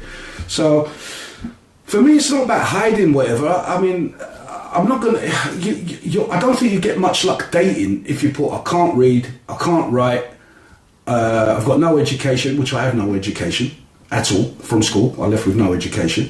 So that's not the way for your dating profile. You got to sell yourself. I only say I've never done online dating. I've never, purely because I ain't got a clue how to do it. Right? And Rob, I'll take you through the steps. No, you're all right. I don't know if I want to do it, man. Listen, man. Nah, not for me. If you can always do it and not do anything about it. Nah. You could just. What would I do? What would I put? I don't want to put a picture of me on it. Why not? Well, how I don't have my photo taken, do I? Oh, you know. Well, you're not- Look the other way and we'll take it. And then you won't know. What, put a picture in the back of me? Yeah. yeah. We've got the back of that fella. We've got a nice slappy head at the back. Nice. Yeah, to the side. Now your profile's all right. Depends what position you're doing. What, like a fucking stem? How do you get to meet mate. women then? Eh? Like work? How do you get to meet a woman then? Just a Have you met just your a- women from your life? Just a magnet, isn't I? Yeah, like, They magnetise the world. Magnetized. Is A it lot of work? matters. Is it from your work? I think that's what you're attracting. I don't know, really. You know, you must have a lot of attractive people coming to your place. I think all the women have left the country, haven't they? All the women left. I don't know, really. Just to get to know people. The good thing about online is you can list stuff that you're interested in, and you can find a similar part that might be interested in the same kind of thing. So you know when you go to the pub or wherever you're going and you meet and you start chatting, and it's like You got nothing in common. yeah, it's just a waste of time. Like you get over it. Oh, she's attractive. They're finding me a bit attractive. You're chatting and then it's like oh, it's a waste of time. And then you do the same thing again to another, and you're like, oh. This is a waste of time. Where you could go straight in and go, look, we both like Cut to the chase. we both like motorbikes or snowboarding, and we both like this kind of music, and you'd be like, okay, this is great. We can chat. Yeah, but about ain't that a stuff. recipe for disaster? Because if she likes everything you do, you can't get away from her. Yeah, but if it's the right one, it should be your friend as well. No, it should be your be able best to do friend. stuff. Your best Your friend partner is in crime. your best Yeah, friend. and you can still have look. You got to fuck off. I'm getting the boys around tonight. All right, I'll go with my friends. That you know, you don't have to be like, oh, I'm going to see this gig. You have to come. I'm going with the boys. You can go with the girls and you can fuck off over there, or don't come. You go to another gig next week. Yeah. I don't know. I don't know. Yeah, I get what you're Dating. saying. Like, oh, we're going to spend every waking hour because we all want to do the same things, and if I don't invite her, she's going to be offended that I didn't invite her to something that she knows that I know she loves. Yeah. Because we both like the same things. Yeah. But that's going back to when going out, the question you asked about going, or Enzo asked about going out with my sister. Yeah. You know, she knows your friend well and all that, and it's look, it's good to have someone to. I mean, like you go on a holiday, you go with the lads, yeah, it's nice, but you go with your girl, it's special, it's different. You know, Yeah, it's what I mean? different holiday. Yeah, Yeah, it's, obviously. it's you know, you you should be, or wherever you are, romance and. But how good would it be if you went to, say you went a weekend away, yeah? You went to Paris. Your favourite band's playing and that. Well, you don't have to try and expect, you're like, look, Yeah. Thingy's playing. It's Oh, good to sweet, have we've got tickets. commonality. Yeah, let's go. And you both go to the gig and then you go and have a few drinks that'd be cool. and go back to the hotel. How good would that be? Rather than going, oh shit, how am I going to wangle that I want to go to the gig or the football with? If she's into the Or into the worse, same thing. pretending. Yeah, you're like, oh, God, yeah, I'm not pretending feeling that so they good, I'm going to like have to go to the you. hotel. But you have a good Yeah, night and then it's you piss awful. off to the... You can't do that. You just literally go, look, they're on. We're going to go and see them. Be amazing. So, is that how it works then? Very similarly. So, online dating, you get No. Disaster. This is an ideal world.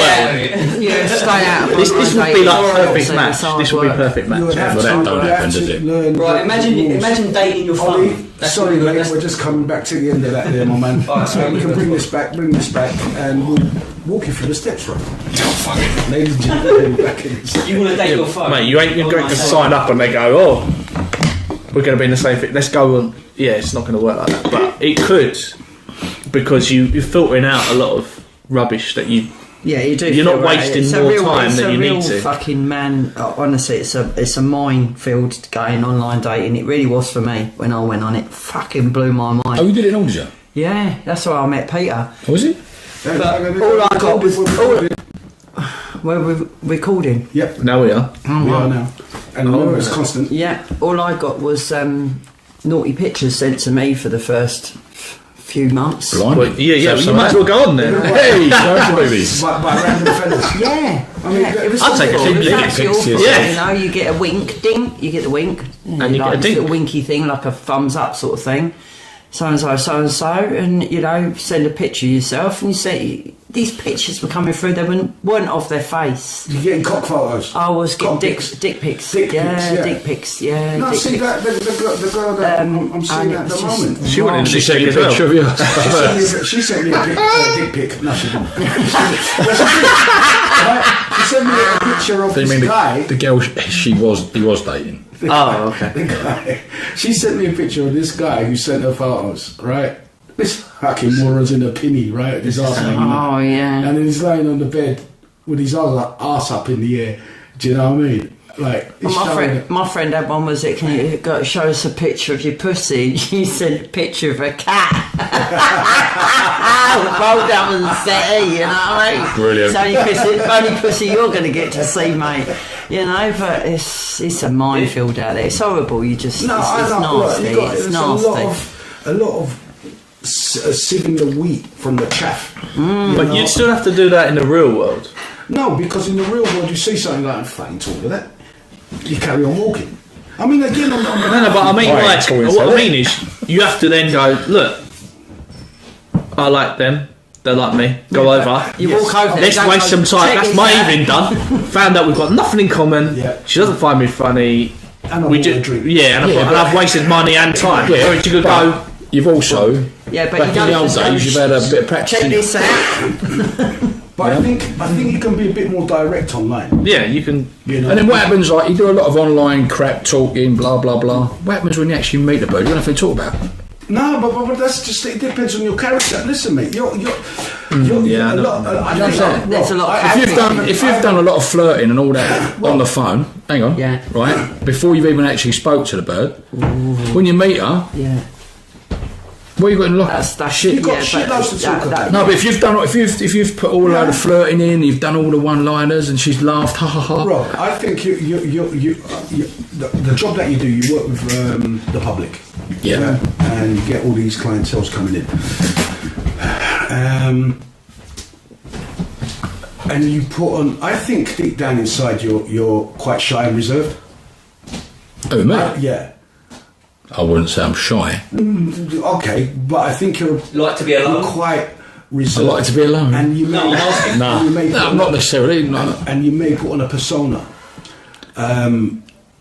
But you are. I think you have that shy quality inside you, mate.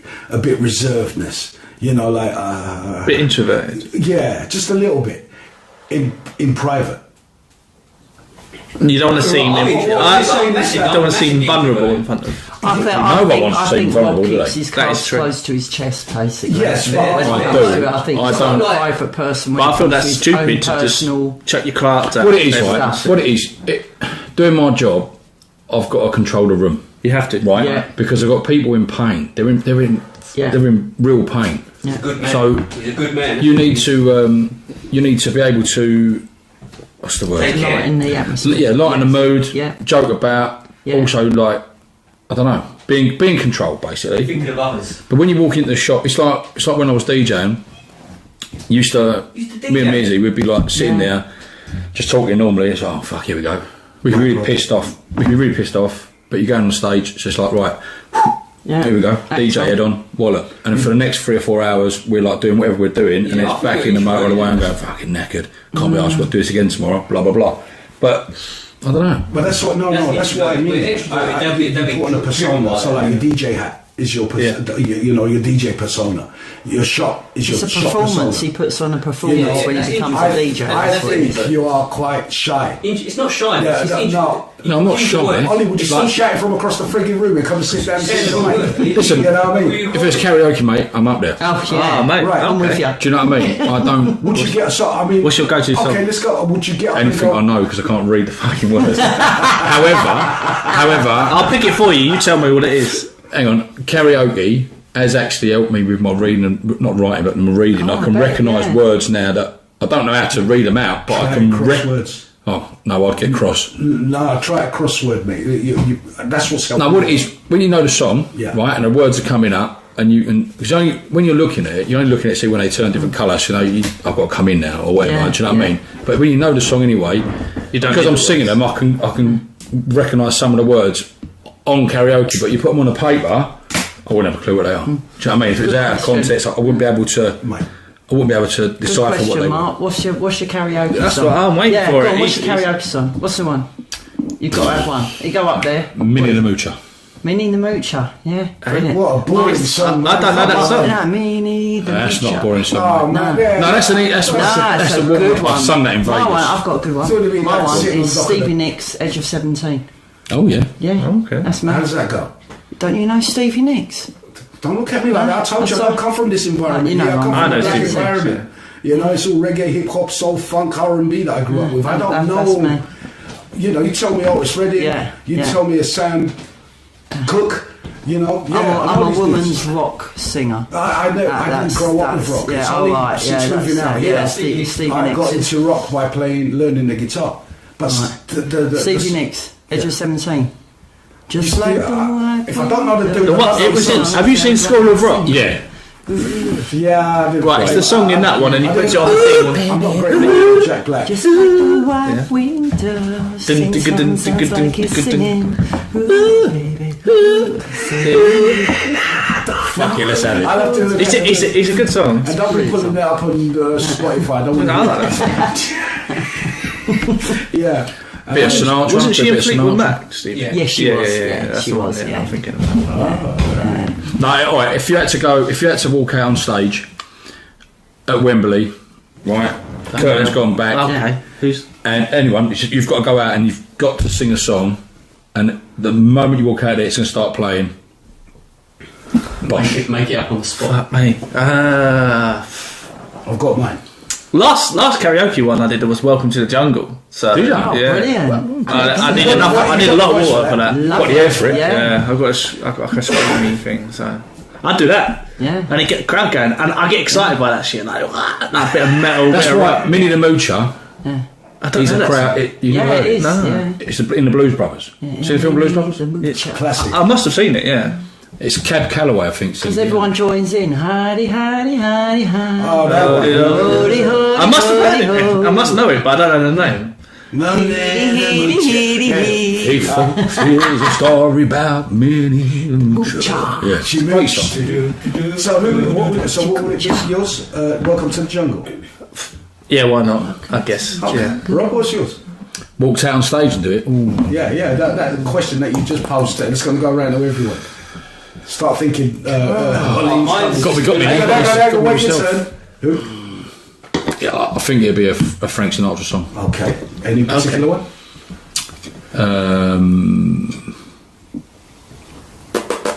One is it? One for my baby. I think is it? I don't know the name of the bloody song now. What You'd about have to sing that it. other one, the pizza pie in your eye? Oh no, that Take nearly that cost me money shot. £1,000. That song. Huh? That nearly cost me £1,000. What? Why? What? I was tattooing, right? Okay, And I'm doing. ladies and gentlemen, hang on a second, mate. This sounds something illegal. No, Ladies and gentlemen, Robbie's going to tell us. I'm well interested in this. Go for it. I was Thank you. I was tattooing a portrait of Dean Martin, right? So obviously the geezer who's getting it knows his music because he's having a portrait of this fella who sang the bleeding song. We don't say. So anyway, so I'm obviously tattooing him, and I'm like, and the bird, and I'm taking a piss, and I was like singing the words, and he's going, "You're singing that wrong." I said, "No, I'm not." When the moon hits your eye, Like a big pizza pie. No. like a great pizza pie. That's like some a well. perfect. Hang on. Well, When the moon is shine like a great pizza pie, that's amore. And he goes, wrong. I said, no, it's not. And I was convinced. I said, £1,000 says it don't. I said, I'm right, you're wrong. Right, and he went, it's not. I went, put it there then. £1,000, right? And I was willing to lose a bag. I would have done his tattoos. Yeah. Not a problem. Yeah. And he shit out, right? So we put it on a karaoke. And he was right and I was wrong. You was wrong. No, I know. I like A big pizza pie. That's the way. However, if I was to sing it now, I'd still sing it my way. Right, so you were... I was wrong. Totally wrong. Totally wrong. There's some things I'm adamant that I know it is. What it is. But that's like when you go to karaoke, like you're saying, like you know the better. Sorry. When you go to the karaoke, you're like, I know this song, and you're singing right, and you look up at the words and you're going, that's not right. It's this, and it's showing up, and you're going, that's not the right word. It's got to be this, and then you end up going, oh shit, I've got it wrong. I wouldn't know anyway because I couldn't read it. Oh yeah. So I can't do karaoke, man. It's like I don't understand the timing of love karaoke. It's like I'm focused on trying to read it. But you know, that's why you've got to sing a song you know. Right? Yeah. So you know it. You don't even have to look at the telly. Yeah. You know, like when you go on, what is it, X Factor? I can sing a karaoke and not look at the words. One of them ones that you like flash. Yeah. Once you know that, you're laughing, aren't you? Yeah. But I'll have a go at anything. In fact, the other night, right, my daughter and her mates were around. They were, I don't know what they're doing, something or other. And I've come home and they'd had the karaoke on, right? Yeah. So they've gone to make themselves sound sweet. I thought I'd have a bash at this, so I took over. 3 hours I was on it, right, singing, and I just went with whatever came next. And I was having a bash. If I could read it, I would have a go. If I didn't know it, I'd have a go. And I didn't let them back on it. I can understand. I sung. Well, we get a go.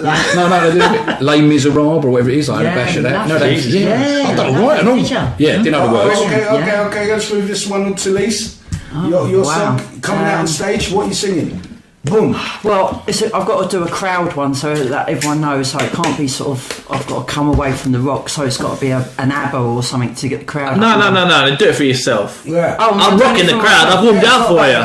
You're rocking the crowd. Yeah. What I said, it would be Stevie Nicks all the way. I like Fleetwood Mac or something. Okay. Yeah, definitely. I don't know who. Or maybe a little bit of AC/DC. Oh, that's a great one. Do you know what I mean? Which one though? Which song? Oh, who made who? Oh, I don't know. Oh, could be anyone. I'm really into Thunderstruck. Yeah, Thunderstruck. You've got about 20 minutes of fun. You just go thunder and walk around and have a drink. Yeah, could do. Thunder, like 10 minutes. Yeah, could be, yeah. It's about 2 minutes. It's about 2 minutes long. You can say thunder. Yeah. Couple of beers. Yeah. And you could go Thunderstruck to the crowd. Yeah. You know what's a good song for you then, didn't you? Yeah. What's that? Tequila. That's a great song. It's only 3 times. Tequila. And then the last one. Tequila. Done. I always wanted to do a duo. I'm trying to think of the name of it. It was a film, and her name is Lady Gaga. Lady Gaga. Star is Born. A Star is Born. Yes. Well, what do you want to do the duet? So the duet is, what's it called? Oh, Jesus. Into the mic, Colin, please. Come, what's it called? Between her and the guy. Yeah. They're on the stage together. He calls her up. Rob knows. Yeah. He knows. Come on, Star is Born. Deep End or something, innit? Deep something. Off the deep end. Yeah. Go on, T-Bag. Come on, Yeah. Deep end, as I dive in, I never meet the ground. Look at the arms go. Just having a spirit. Yeah, that one. Actually, the last karaoke I went to, I went up to the guy and said, "Can you sing that with me?" And he didn't have it on his system, so I was gutted. Bastard. I tell you what, we used to have some good karaoke's in the firehouse, didn't we? Yeah, definitely. Some good nights in there. Yeah, we did have some. Where? I used to own the firehouse? Right, the firehouse used to be a children's play centre. I used to own a children's play Not allowed centre. there, then. Like Called a the big Firehouse? ballpark. Called the Firehouse, yeah, it was called the Firehouse. For kids? For kids, yeah. I had a big American fire truck. You remember my big American fire truck? I also remember getting stuck in the in one of them tube things. Climbed up with the kids and I went to get in and I was like stuck. Yeah. And now kids they're not nice kids, they're shits. Because they see a fat bloke stuck in a tube, right? Next thing you know, you've got a foot in the face. Trying to climb over. At any age I'm doing that. I had a few adult evenings, could I say. Obviously owning the place, and I had my 40th birthday there. Nice. And we had a casino bit out the back. The casino bit out the back. I had a bucking bronco put in the inflatable slide. The inflatable slide. I'm so sorry. We're coming to the end of this 15 minutes. Yeah, so it's some good times. We'll be right back, guys. Thank you very much for tuning in. He's gone. It's funny shit, man. I've got to say. I've got to sample that laugh, George. That No chuckle. problem. Guys, welcome back. There's some funny shit, man. I'll tell you what. So, Ollie, what would your song be? Like, doing karaoke is obviously karaoke. No, you're coming out on stage in Wembley concert. No, but like, from a musician, it's like, obviously if I'm doing a cover, then it's going to be saying else. But no, you're not. doing a karaoke, it's like, karaoke. You're walking out, I'm you're doing singing. Sweet Caroline. For the karaoke, do you know what I mean? I love that, do you know what I mean? I hate Everyone that song. going. That's purely karaoke. Yeah, you know but what I mean? if it was like, you got a full-on band on the stage. That's different, do you know what I mean? There's planning, there's rehearsal. No rehearsal. Stop, mate, stop. They're sorted. Don't So if it's it's so just if like it's you that, go there's out. Sweet Caroline all day long. Even with a band, with a band. But if you're talking about covers and like as a band, like cause I'm a musician, not as a band, as a singer. If I'm doing that, it's Sweet Caroline. Have you ever done? Like even with a band, dum dum dum. I love it. There's a thing called Rockyoke, and you go on, and there's a band, live band, and you just go on and sing the song. Where And is still this? do I Sweet need to have Caroline. some of this in it's my really life. good. It's I really still do good. So Sweet they've got the same books of Like, if all I'm the songs they know, yeah. and you go, oh, let's do Green Day. Yeah, 'Cause yeah. I did Basket Case. I was like, No, sweet, I and it's no. like. No, 1, 2, Sweet 3, and they Caroline, can't sing it with the sticks, and you're like, it was like being in a band. It was really good. I've got to download this. So big, you know, Really? Honestly, like, so if you have a party, they're quite expensive, but if you have a party, rather than just getting like DJ Mike to do it, Oh, they're a private thing. yeah. So you, Oh, so you right, like, okay. you like go, oh, I'm having my 40th, 50th, whatever it is. Yeah. I'm having it in the hall. Yeah. You come along, we'll do 1 hour and a half. Tell us some songs that you'd like. Yeah. We've got this on our catalogue. We already know these songs. Yeah. You just got to get people to come up and sing, and we know all the songs. I love that. Brilliant. So it's really good. Sounds Yeah. good So to me. you could I'll be go. on the stage all the time and no one's going up. Mate, it's really good. That's wicked, because when you have a band at a party, there's always someone who wants to go up and have a sing, and they're like, no, mate, do one. What's that? Yeah, isn't it? But Yeah. if they're like that, Yeah. it's fucking excellent. Yeah, so that they'll sounds like do good the to first me. song, Yeah. first couple of songs, go, right, we need people to Well, you come need them up. to do a few, don't you? Yeah. Yeah, they do a couple, but Yeah. like they go like, right, while you're going around, the book goes round, you go, look, we need to fill the list Brilliant. Yeah, for that's people to, so you go like, right, we've got Rob up first, it's his party, it's his 40th, welcome to Rob, he's got to do, I'll take Right, that's my 40th. yeah. Yeah. 40th. So it'll be he's my got to do 60th next. whatever song it is. My own. My next show is 6-0. Fucking hell. I know, innit? I don't look it though, do I? Do I look it? No. Thank you. As is mine. I know, mad, isn't it? No, you don't. Sorry. Thank you. That's got the eye. It's got the eye then. Just dig. Yeah. Right. Oh shit, my one. Yeah, My go one on. will be two ones that I know the words off my By heart. heart. It'll probably be either Wonderwall by Oasis. Oh. That's a classic, that would get the crowd going, but Yeah. Or 50-50, innit? or do a male version of Amy Winehouse. no. It's probably worse. That I'm going to say. It's, Go on. is it Atomic Kitten? yeah. I cannot escape and I cannot forget. Okay. Baby, you're the I one. think if I can do a guitar You solo. still turn me on. That's a cover. You can make me whole again. That's a cover. Yeah. They covered that. Can they cover that by? Yeah. They covered it by there's a 60s or 70s version girl group that did that as an original. Oh man, I played that on the acoustic, but like picking it. It's Yeah. really cool. I like it. You go up and go, look, can you pick it for me? Yeah. Let's slow it down, and then you can go like, boom. Yeah. Alright, Back to when we first said, hello, ladies and gentlemen. That's it. You can own it. That'll be Own it. We're definitely booking this karaoke band. Mate, I really want to do it. It's karaoke band coming. I mean, I know I'm not known as a romantic person, but the lady that I'm seeing, she's into George Michael, for fuck's sake. Do you know what I mean? But there's only one song, maybe two songs that I like. I'll tell you to look like George Michael. Did you? Yeah, you look more like Ricky Gervais, really. But I'll tell you what, no, I shouldn't take the piss out of geezer. I did tell him and all. I did tell him. Oh, okay. But he had George Michael's signature or something down his arm. yeah. Yeah. He's he does a look-alike singing thing and all that. Yeah. Really good. Yeah, Really yeah. good. I can't remember his name. I can't remember his name now. George Michael? That's not, no, his stage name. I can't remember his thing. George. But he's That'd be good. Yeah. But apparently he was married to Adele. He was telling us. Really? Yeah. Oh yeah. She was a lookalike Adele. Yeah. right. Yeah. There we go, Mark. There's your. That's what you were talking about earlier, isn't it? In the same category. Yeah.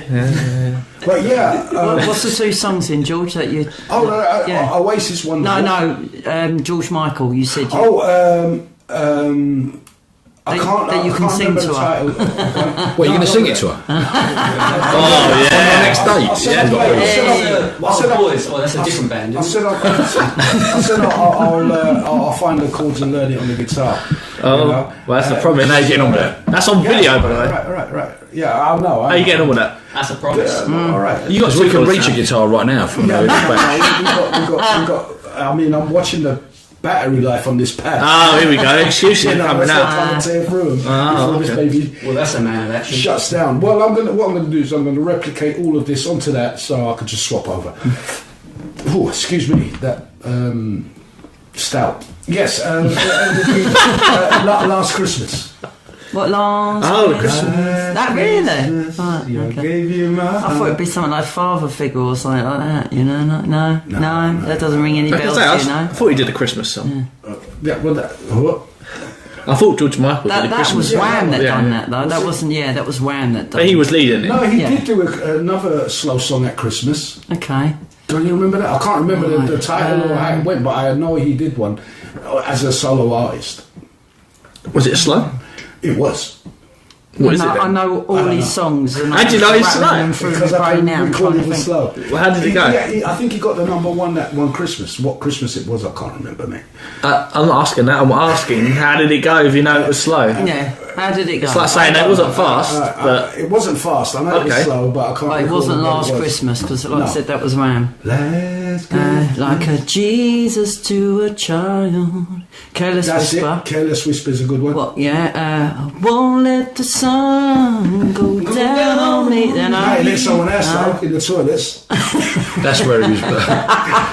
He got caught with chocolate in there, didn't he? He got caught He in was being chocolate careless bar. with his whisper. He was oh, okay. Went too far. One more try. A different corner. You know. That's a bit of you, George, isn't it? Outside. How's that go? Let's go outside. Let's go out. Fast- Yeah, that's fast all right. animals. That's a good tune. That's not bad. Too funky. That's a good one.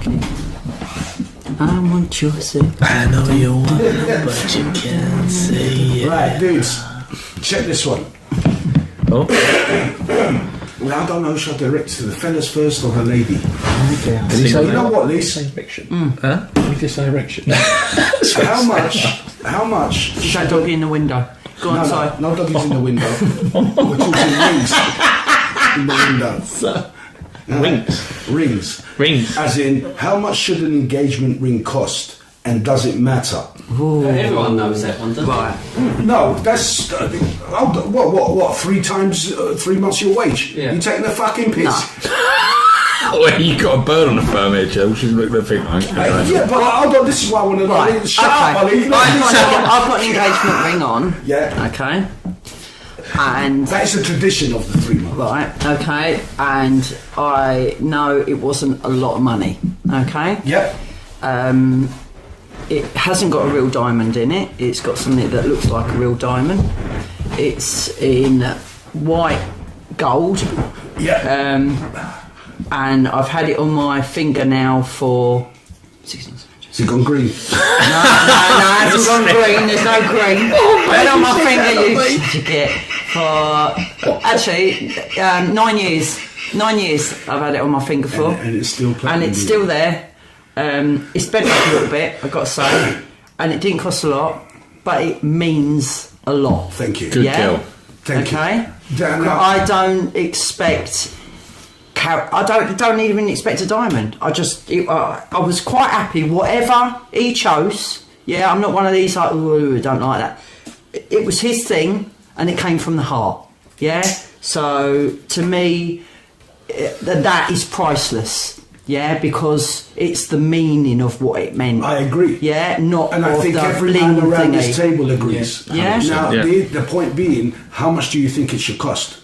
It hasn't got a price to it. There's no price to it. I would prefer a man to give me a ring, and he did, without me even seeing it. I don't want to go to no shop and go and choose one and have a look at it and be embarrassed because, you know, you're looking at something that's like $2,000 or $5,000 or something. I'd be quite happy with 100, 200. It doesn't bother me. Yeah, it's what it personally means to me, and I put it on my finger, and it's going to stay there and mean that something to me. Brilliant. But that's like I said, I didn't go to the shop. It was given to me. So it was lovely the way it was given to me. From the and heart. That's it. From the heart. There it is. You know, it's from a hard-working fella and whatnot.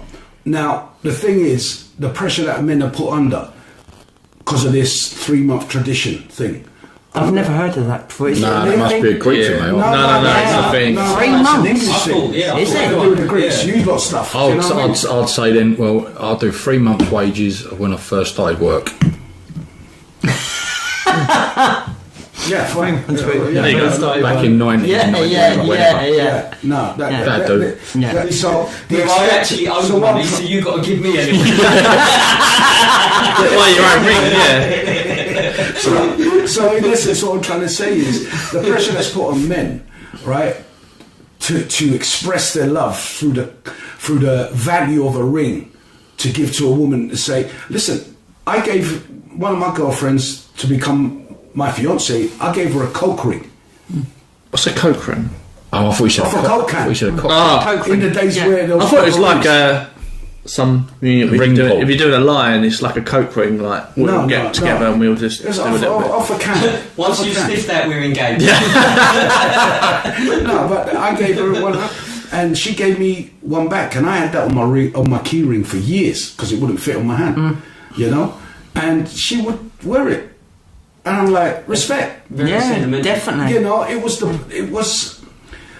You see, in this society that we live in, you got to have money, and you got to have this, and you got to have that, and you got to show someone you love them something. You have to buy something that's so expensive, but like you're breaking yourself. I'm like, why are you putting that pressure on guys to go and spend 3 months of their hard-earned fucking wage on a frigging ring? See the way I see it, for women to be like that, they're not having it for themselves, they're putting it, and they want the big diamond carrot on it to show all their girly friends. Done. Yeah, is it? Look at this. This. Yeah, it's not half carrot. Oh, it's a full carrot. Yeah. Oh, look at that. All the girls are taking it, examining it with a fucking looking at it. You know, I'm sorry, that ring ain't for all my mates to have a look at and judge me for not. Yeah, I'm a real one, isn't she? You're a real one. I'm old school. If we had someone here that was, I don't know, 30 years old maybe. Well, like Tom's girlfriend, younger. I'm not saying she's this way. I've never met the girl. They put the conditions. Yeah, what do you expect? If a man loves you, he'll do this. Hold on a second, are we not trying to set up a future? I feel like even I'd rather spend the money on a fridge freezer. Yeah, or something. Yeah, for the house. Deposit for the house. You ain't going to go and spend like $5-6 grand on a ring or something like that. Do you know what I mean? And then you got 10-15 on the wedding, so that's 20 grand. You just blown up. My wedding. I've been married twice. My first wedding. You know that obviously because you DJ'd it. So did you know? Rob? Yeah, he was there. What was the first dance? Their first dance, right, was. It was brilliant. It was a. It was called Crazy Little Thing Called Love. No. First of all, I can't remember what I had to play. It was some slow stuff. Started playing. Everyone's look at the happy couple, and then I had to with vinyl. I went across the thing. Scratch the thing. And everyone just looked up, and I was like. And the mother-in-law, her face was like thunder. Do you remember? Yeah, no one knew it. I thought I'm going to get a clump here, and then it was like this thing. Called Love. They started line dancing. We threw out a couple of hats to them. They put these coats, and next thing you know, the whole floor. That's good. Like flash mob, wasn't it? Yeah, we were in the theatre company. What did you play? So we've done Crazy Little Thing Called Love. Yeah. And we had the song in the background, but myself and Stuart were in the theatre company, so we were proper theatrical anyway. So we got choreographed a dance. We got the whole theatre company that came to my wedding to learn the dance, and we started it off, the two of us on our own. Then everyone, when they all come in, and we had everyone in. By the time of the end, we had everyone, didn't we? We were up on the stage with these guys, and we had literally everyone learning this dance. They were up on the tables doing it, wasn't it? It was a cracking night. I felt totally redeemed myself. Sorry, we're coming to the end of the segment, guys. We'll be right back. Yeah, go for it. We're back. Yeah, so it was a cracking night, but that wedding cost me, and we done it 2 nights. So we had the wedding I think it was on the Friday, and then we had a bit of a party on the Friday night, and then the Saturday we got everyone dressed up all the girls wore like sort of lovely, beautiful dresses, and all the men were in suits. Like tie and suit, wasn't it? Very smart. And the whole wedding cost $3,000. Job done. $3,000. That was not bad at all. That's £2,000 with a DJ. Yeah. And even with my second marriage, exactly the same. About $3,000. Yeah, I'm not. At the end of the day, I'm not into throwing money at stuff like it was more personal. I don't want to throw. So we can calculate for inflation. Yeah. So the first one was 1999. Okay. And the second one was 2016. Mm-hmm. So not too far. Yeah. So yeah, it's I don't do all that. Seems forever ago, doesn't it? Yeah. Yeah, doesn't it seem? But it doesn't. But it seems like yesterday. Isn't it weird? Isn't it? It's crazy. I can remember every single bit of it. No, that same. No, listen to this one. Yeah. That same hall. Yeah. Right. We DJ'd there a few weeks later. Yeah. And my ex-business partner, Mearsy, he is a funny fucker, isn't it? Right. But he used to, if there's anything to be read out, he would read it out, because obviously reading to me ain't gonna work. He went, I'm busting for a shit. I went, oh, fuck off now. He went, no, you'll be alright. I went, oh, fucking hell. He was in there for ages, right? Anyway, I had to go to the first dance, so I'm like, oh shit, what's the bride's name? I knew the geezer, say his name was Richard or something, right? Richard, and there was a shh. There was something I could see, a shh. So I've got, ladies and gentlemen, boys and girls, let's get the bride and groom on the dance floor. Please welcome onto the stage Richard and Sarah. And it was like, it was Sandra or something. Sarah was his ex-wife. Only joking, didn't it? Yeah, and Mearsy was in the shitter, and he was like, oh my god, funny. Yeah. Oh, dudes, listen, when it comes to expressing your love to someone, personally, I think that person should accept whatever you get. It's not based on finance. It's not based on how much money you earn, how much money you got. That person should appreciate whatever they get. Men don't get engagement rings. No. We get a bad deal, really. Think about it. Yeah, we do. And so we'll carry on with that bad deal lark in a second, mate. It's just that it's not fair that these pressures are put on men, but what pressure is put on a woman? They're the ones running around for a dress. They're the ones making up the party and how they want the party to be and what colour codes and whatever. The man just steps out. And then the woman says, well, don't you think we should have this? I don't care, babe. I don't think a man gives a shit, to be honest. When you got married twice, did any of your husbands have a say in what's going on? Did they give a shit? No, I didn't crack on. So that day is really for the lady. Yeah. The man just turns up in a suit, gets married, and that's it. Half his shit is yours. Exactly. So exactly that. This is where the unfairness is. Why? Because, as you said, Lisa, the woman will take her ring with this big rock on it, gleaming, and you have to wear sunglasses to let and show all her friends. Show all her friends. Look. And if it's shit. If it's a piece of shit ring, they're judging your husband. Do you know what I'm saying? And I fucking hate that. That you're judging somebody on that's not what he's bought is it? Into the mic, Cole, if you want to. That's not a friend, though, is it? No, it isn't. It's not. But it's like they have this entitled belief that they're entitled to more. Do you know what I mean? I'm like, hold on a second. The dude has intentions of getting married to you. So he bought me this. Why does it bother you what kind of rock is inside it? Is that real though?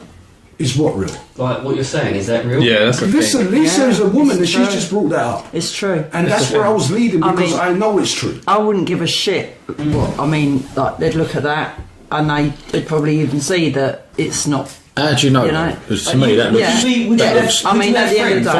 Would you have friends that you were in a position where you're getting married and your friends would say something negative? Would you no one did. But then I didn't have friends that turn around and go, let's have a look at your ring. Exactly. Yeah? So most of my friends are on my level would go, you know, let's have a look at your bling. Then they're on the same level as me. If you went to your friends, yes, it is. If you went to your friends, hold on. If you went to your friends, now your friends, if they're the old school like you, right? It's not, and they're real people like yourself. They're not going to say nothing. No. Right? They're going to be like, oh, it's gorgeous, well done, when's the wedding, or when's the party? They're just happy for you, that you're happy. That's what they're happy about. But then you have these other circles. Your fake friends. Yeah, the fake ones, right? Where you know that they're already wearing a big rock on their ring. They're already married, and they've got their engagement ring, and they've got their wedding ring there, and it's a nice fat rock. And they're judging. They're like, oh, it's not as good as mine. Women, they're like that. Do you know what I'm saying? It's like men with cars. You know, someone's got a 3 litre and another one's got a 3.5 or a 5 litre. It's like, yeah, well, it's not as big as mine, is it? Do you know what I mean? We're still talking about cars? Yes, we are. Oh, okay. Definitely, about cars. Yeah, but as you get older, you just think it's amazing what a credit card can buy, isn't it? Yeah, you know, but you put yourself in debt before you've even... Exactly. Before you even got engaged. And the thing is, if it don't work out, they have to give it back to you. You have to try and sell it. Did they have to give it back to you? Yeah, but if you took them to court, because it was a gift with the intention of being married. So under the legal law, I'm not a lawyer, ladies and gentlemen. How many geezers are going to try and do that? Right. Well, hold on a second. If you spend $6,000 on a frigging ring, you're like, you know what? Give me my shit back. No, I couldn't do it. I can. $6,000. It's a lot of money. I'll just butt in here. I have been engaged before Stuart. Yeah, I got engaged to a guy in Waltham Abbey, and he went to Hatton Garden, to buy me a big ring, and it was a 3/4 carat, so that's quite a lot of money, I suppose. Back in the time there, it was back in the 90s, probably 93, 94. I'd spend a couple of grand on this ring. Obviously the relationship didn't carry on, and he asked for the ring back, and I gave it to him. But he did ask for that ring back. It was a $2,000 ring. Yeah, I think that's 1984 as well. It's like a $6,000 ring. It was a lot of money. I think that's amicable from both sides, though. That you went, do you know what? It's expensive. I'll give it back, and it was like, thank you for the that was can I have the ring back? But of course you can. You could have been. Nah, you bought it for me. Yeah. It's mine now. No, legally, that's mine. Who's got it? Whose finger is it on now? I said something I couldn't do it. That got amicable. No, you see, the thing is with a ring, right? That's the engagement ring is a promise to be married. Yeah. And if you don't get married, that's the end of that contract. So you didn't get married, give back that ring. Yeah. Simple as that. If that was a thing that everyone believed in fair dues, do you know what I mean? No, not about belief. I think he's right legally, because legally that's the contract can be verbal. So like you say, if you are engagement ring. See, some women will try and get out of it. Say, that is a breach of contract. Legally, that is a breach of contract. Yeah, right. I think you're right. Legally, I think you are right. That's how they try. At first, I was a bit like no, but then you said it like that, and I think you actually. So if that's kosher, right? Do not propose on their birthday, Christmas, or any other day where they could say it was for whatever. He's smarter than all of us. He's done it. Yeah, that's true. Yeah, I'm just thinking in front. No, you're right. Getting married. But next time they could debate it. You're right. Next time. The thing is, that was a birthday present. That was you're right. Christmas gift, birthday. Yeah, you're right. Even if you gave it to them as a you gave them with the intentions of an engagement. Yeah, verbal contract. Right. Legally binding. Even if you gave it to them on their birthday or Christmas or whatever have you, and they turn around, well, a man is not going to give. That is blatantly an engagement ring. Yeah. You know what I'm saying? And he proposed to you on next day. But this ring's got like holly on it and shit like that. And if it's cheap, what if you've got it in a Christmas sale? Oh, that's nice. It's still an engagement ring. Breach of contract. Yeah. Because it goes on that finger. Because it's on that finger. That is the wedding So the wedding by the time you finger. go to That's court, the engagement say she swaps finger. it to the middle finger. She can swap it to whatever Fingers she don't wants, matter. mate. In At a the end court of of the law, day- he's right. Verbal contract, breach of contract. You're Yeah. right. You're right. Property. Yeah, you're right. Exactly. So that's the way it is, dudes. You know what I'm saying? Get your shit back. And I agree with Lisa. It doesn't matter what the fucking value of that ring is. Could be made out of tin. Yeah, it's know what I conditions mean? of contract. It's Yeah, the- you're it's right. what it- Conditions, it's conditions what it of contract are symbolises. legally binding. No, that, Ollie. I'm talking about it's the symbol of what that ring. Thing is, right? You give a bird a ring, and you do it sincerely, and she turns her nose. If she turns her nose up at it, because it ain't what she've down the road, love, isn't it? Absolutely. It might be a good Headbutt in thing. the face. It's probably a better thing, You just right? said Yeah, that you right find there. out then, don't Yeah. you, that it's Yeah. the wrong one. Rather than going through the whole marriage and going, do you know what? Nah, I'm 5 years Until into my this. visa, Mark. Sorry, guys. Yeah. I'm like 5 years into this. I could have known from the engagement ring Yeah, that you were not those the are right. your red flags. She Yeah. turns That around and is a goes, gold is that digger. it? Is that Because she it? can't show I've been off. with you all that time. Is that it? Is that all I'm She worth can't to you? one upmanship on her friends. One up her mate, shit. Yeah, do you know what I'm saying? I'm like, what the? That's not right. That's not right, mate. No, so I think whatever you get, ladies, just be happy. You know, it's the symbol.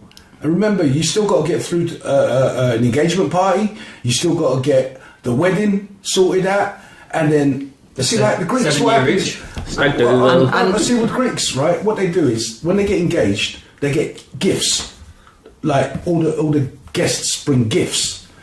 Now, I'm talking about toasters, microwaves, that kind of stuff, household goods.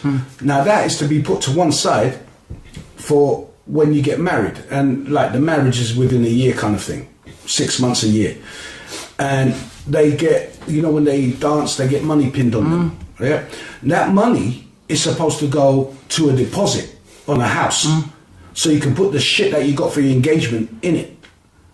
That's logic, man. Yeah. Don't you think that's the proper way? Yeah, that's good. That's good. It's a I mean, we've logical- said this about this before, about these people that, what I can't take is people that get engaged and they've been engaged for years. Jesus Christ, what's that For about? years and years. Like a mate of mine, yeah, 20 Yeah, years. what's that? And you turn It around might and as go, well be, when's the right? wedding? And go, I suppose I don't know. for the Well, you haven't got a date? benefits. No. The thing No, is, I've got a right, date. the way of looking at that is if they've had an unofficial wedding, haven't they? If they're still together, Yeah. living together, got kids and all that, and she's got a ring on her finger, they've had an Well, unofficial yeah, but what's wedding. he done? What, has he only put it on her finger just But to shut her up? What if they don't live together? You know what I mean? Then he's had a touch. Yeah, that's what it seems to me like. He just put it on her finger to just shut her up, to make her feel a little bit more secure, maybe, you know. When's the wedding? Don't know, 10 years later. You're getting married. There's no point, is there? She's got a ring on her finger. We've got your kids together, we live together and that. Yeah, What's but then the it might point? be a point of like, well, we've gone this far now without it. It's a load of dough that we ain't got to spend out on. Yeah. The kids There's no need this, we need that, blah, blah, blah. Fuck the wedding, innit? Yeah, I know, but I think you just got to seal the deal. You know what I mean? You just got to get your priorities in perspective, man, and know that there's a timeline to it. You know, just be cool. Just back off, man. You know, about 3 months' wage. You know, what if you're unemployed?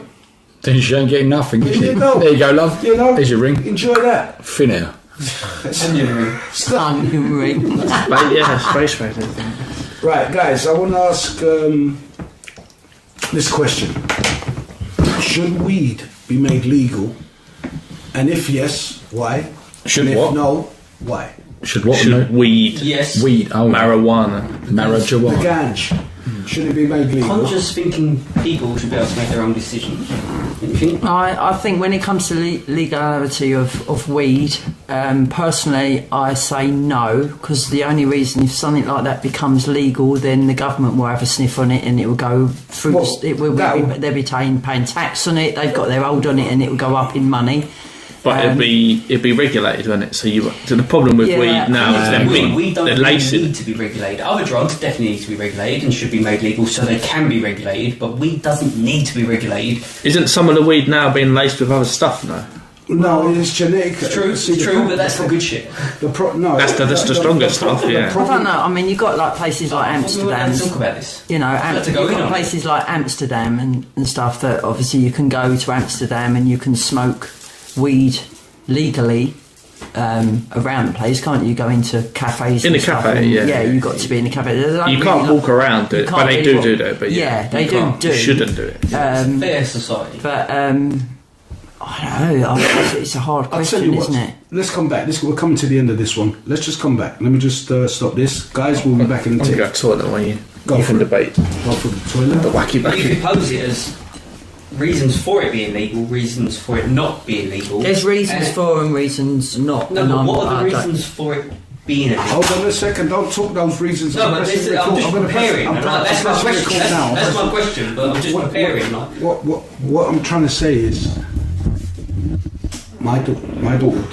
I thought we were going to talk about My this. daughter. No, don't say that. I smoke it, or you smoke it, or he smokes it, or anybody smokes it. You know. No, I've got too many stories. Yeah. I've Talking about smoked it. it since I was 15, so I've got to be really careful the way Oh, yeah, I that's what I'm saying. I talk. think The way I I I said we can talk about weed, but don't be. Yeah, but you smoke it. Do you know what I I mean? thought You we can't- weren't going to... Yeah, no, we can talk about it, but don't can't imply talk it. anybody. You don't in on imply. it. That's all. Okay, here we go.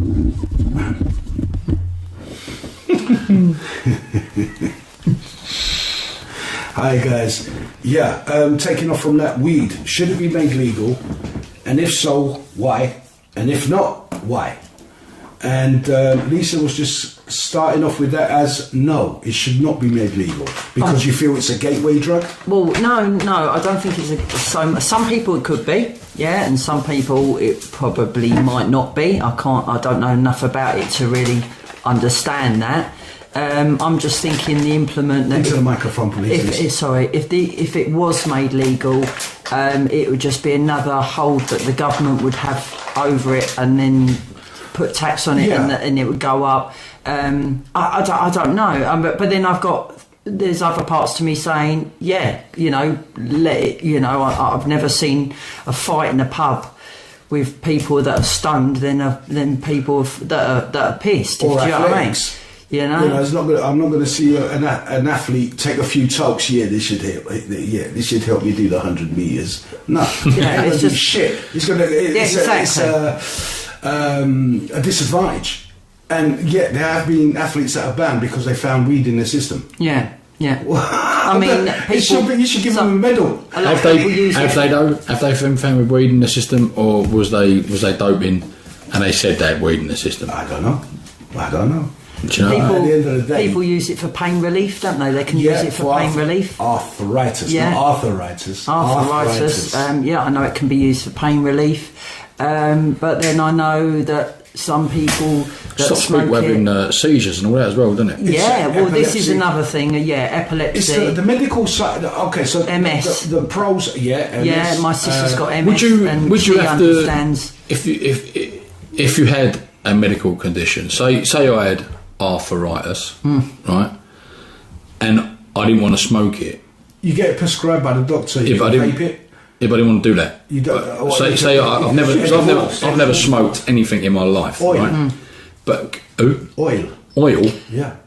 Yeah, they give you it. Yeah, so you can get medical marijuana now. Oh right, so you can have it. and you don't spread it on your toast in the morning. You don't get the data if it's illegal. That's the thing. If it's legal and it gets regulated, then you start getting scientific studies. You start getting regulation. That tax money that pays for it pays for the advancement of how we can actually introduce it into society. No more. So I get, we don't want government controlling it, but the government is not necessarily a bad thing straight up. Like the purpose of government It's and to control regulation, and regulation, there are necessary.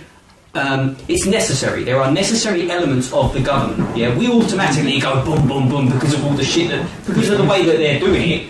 It is not working, but there are necessary elements. So by legalising it, you're also funding studies. You're also funding what is the proper introduction of this substance into society where it benefits people with depression, people with cancer, people with epilepsy. So, but you need the studies to prove it, and that needs to be funded through tax. So you can, do you know what I mean? But the studies, listen, Ollie. But the studies won't happen if it's illegal. The studies have happened. They've happened. And they're already using medical marijuana in this country. Yeah, they are. Yeah? You can go to your doctor. The thing is, they've been using it. They've been using it without anyone telling it's right, wrong, for hundreds of years, right? Guessing game. Yeah. If you look Guessing at like Nothing wrong with putting a no, stamp if you on look at something. like what is it, Rastafarians, in it? Yeah. Mm-hmm. Yeah, that's their culture. Yeah, That's a so religion. they have that and they smoke that shit. Yeah. And they're nice people, man. You ain't got to worry, have you? Yeah. You know.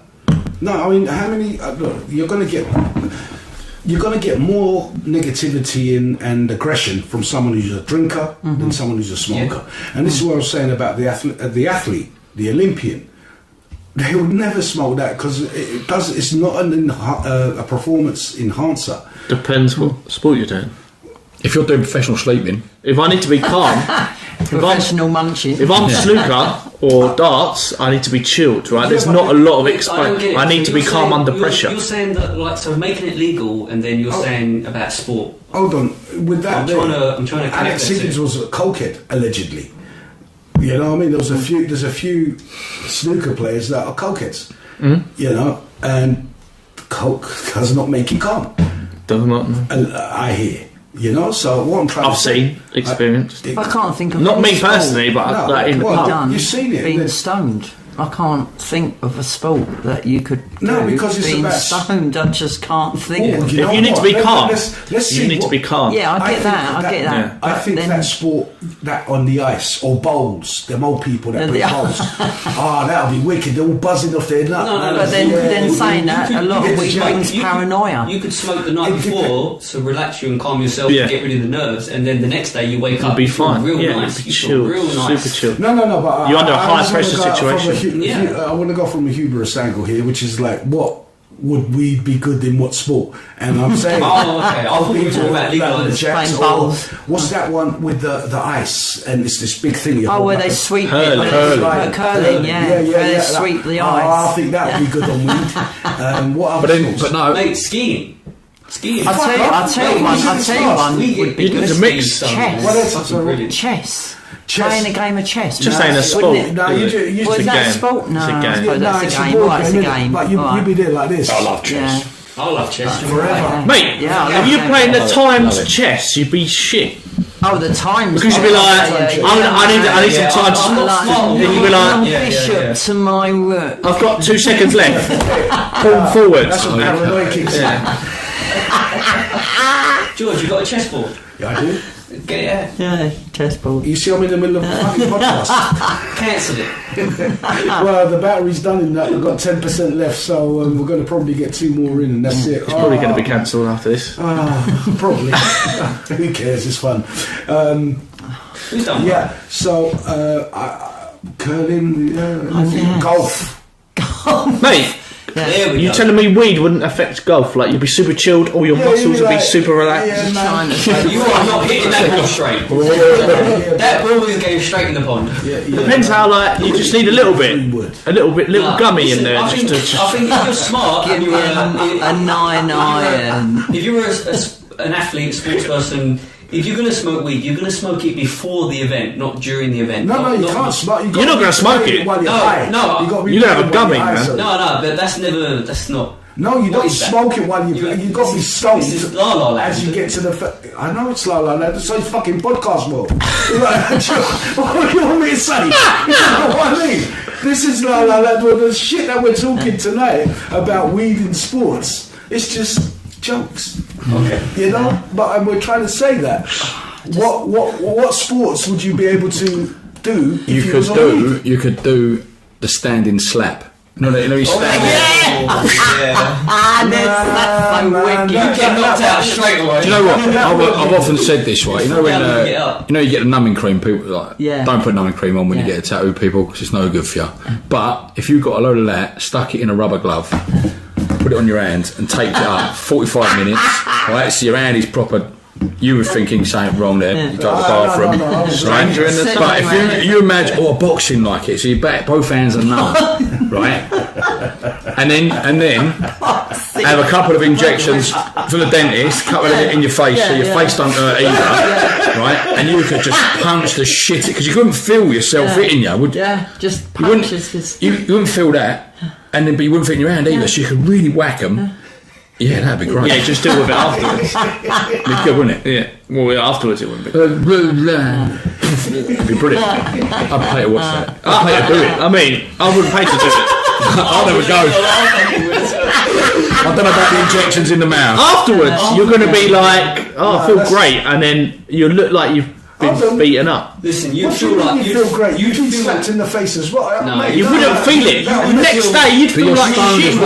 You've just had a smoke. Yeah, but that as long as you, I mean, you could keep smoking forever, I guess, and you never have a come down. But you've got pain receptors for a reason, so all your knuckles are going to be fucked. I mean, your face is going to be fucked. You've been hitting. Obviously, You're going to look like a gerbil. Yeah, once the numbing gear runs. Yeah, once it runs out, it's going to be horrific. But at the time, it'd be amazing. Yeah, it'd be great. Yeah, but it's like if you ever get in a fight with someone that's on coke, you punch them, and they're like, they just keep coming like the Terminator. Like, what the?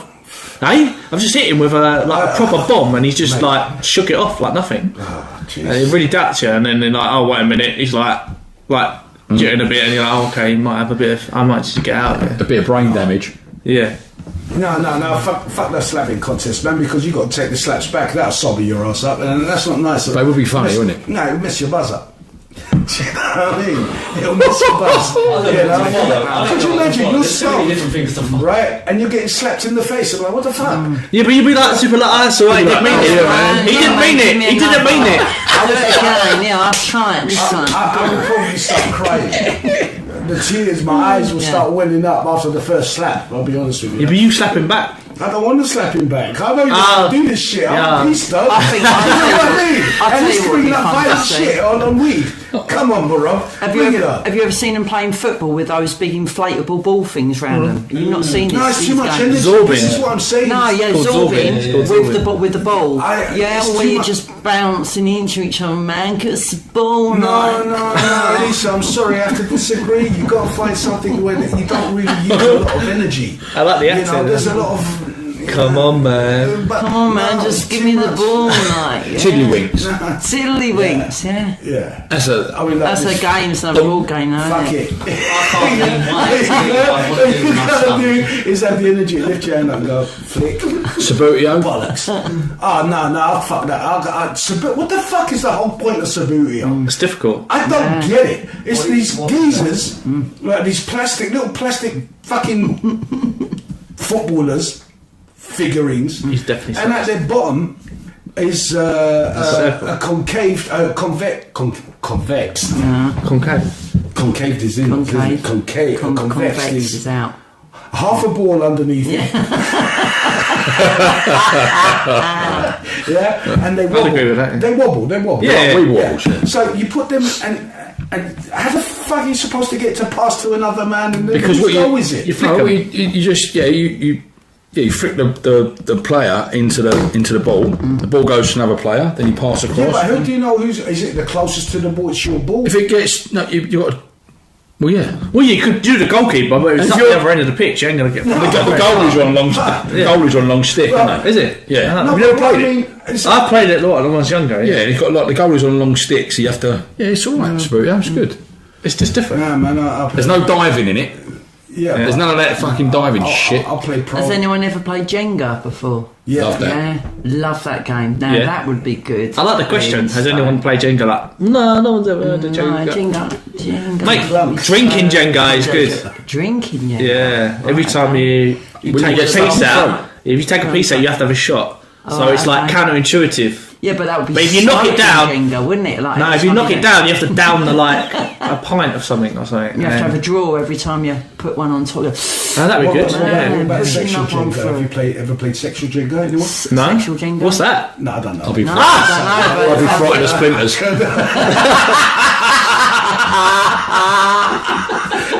Fast until there, Rob. Thank you very much.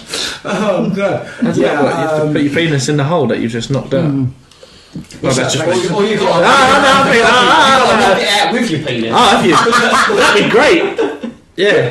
I'll never get this bit out. No, this is what hands. that's when you're getting sexual. You want to play Twister. Pull it towards you. You know, That's an old school game, isn't it? that's the game Twister. Do you remember? That is the Matt 80s. I was never good. I was never flexible. You don't need to be good at Twister, No, do you? I can't flex. Especially with sexual Twister, you want to lose, don't you? So that's it, exactly. You need to play strip sexual Twister, don't you? Yeah. I've never So played like, strip yeah. anything. Definitely like what you strip say poker. poker. Whoa, Yeah, whoa, like strip whoa, poker. whoa, whoa, whoa.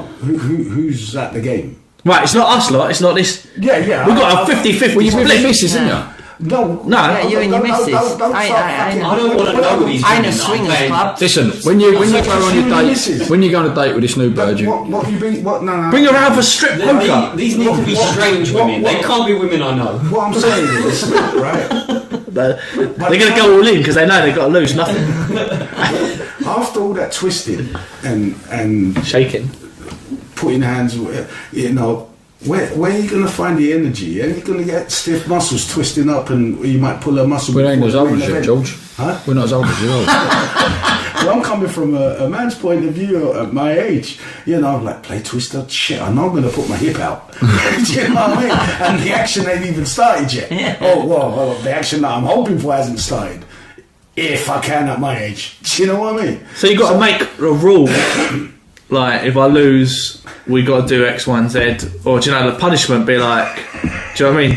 Like, oh, no, I lost. But really, you could win at the same time. So there's no win or lose.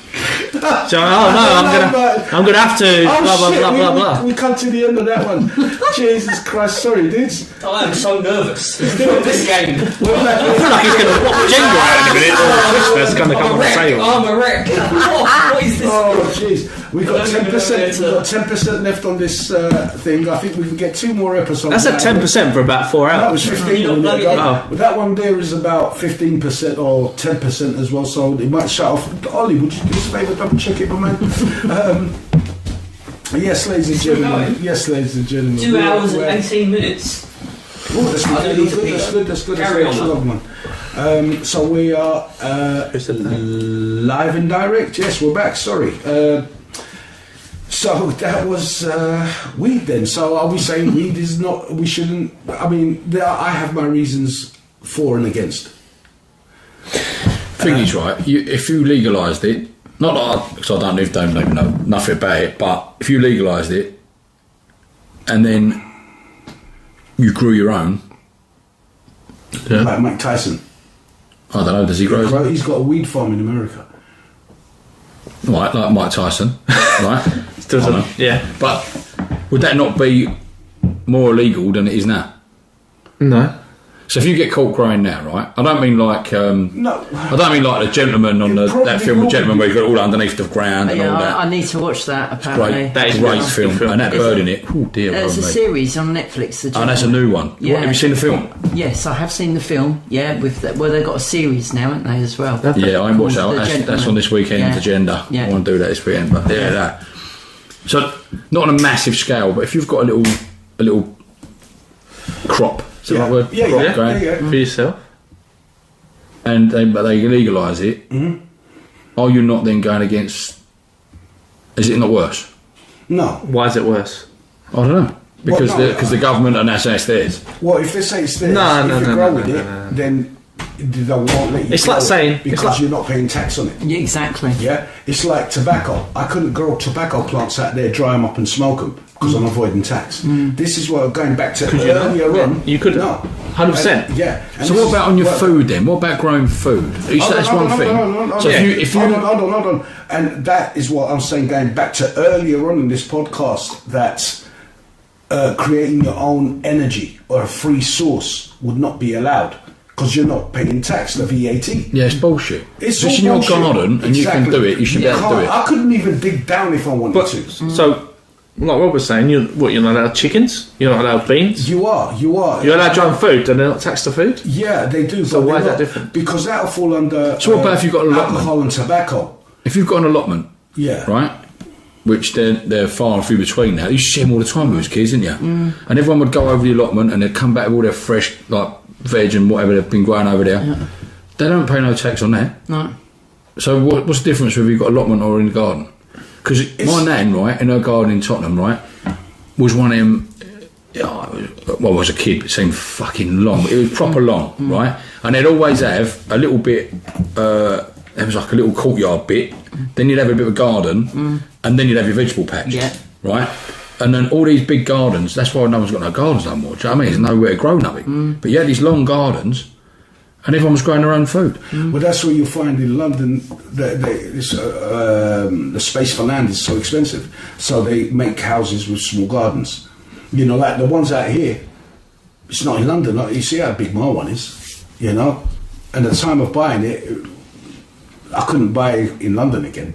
You know, well, I could, but in a shitty area, and I'm just moving out from a shitty area. You know, so what?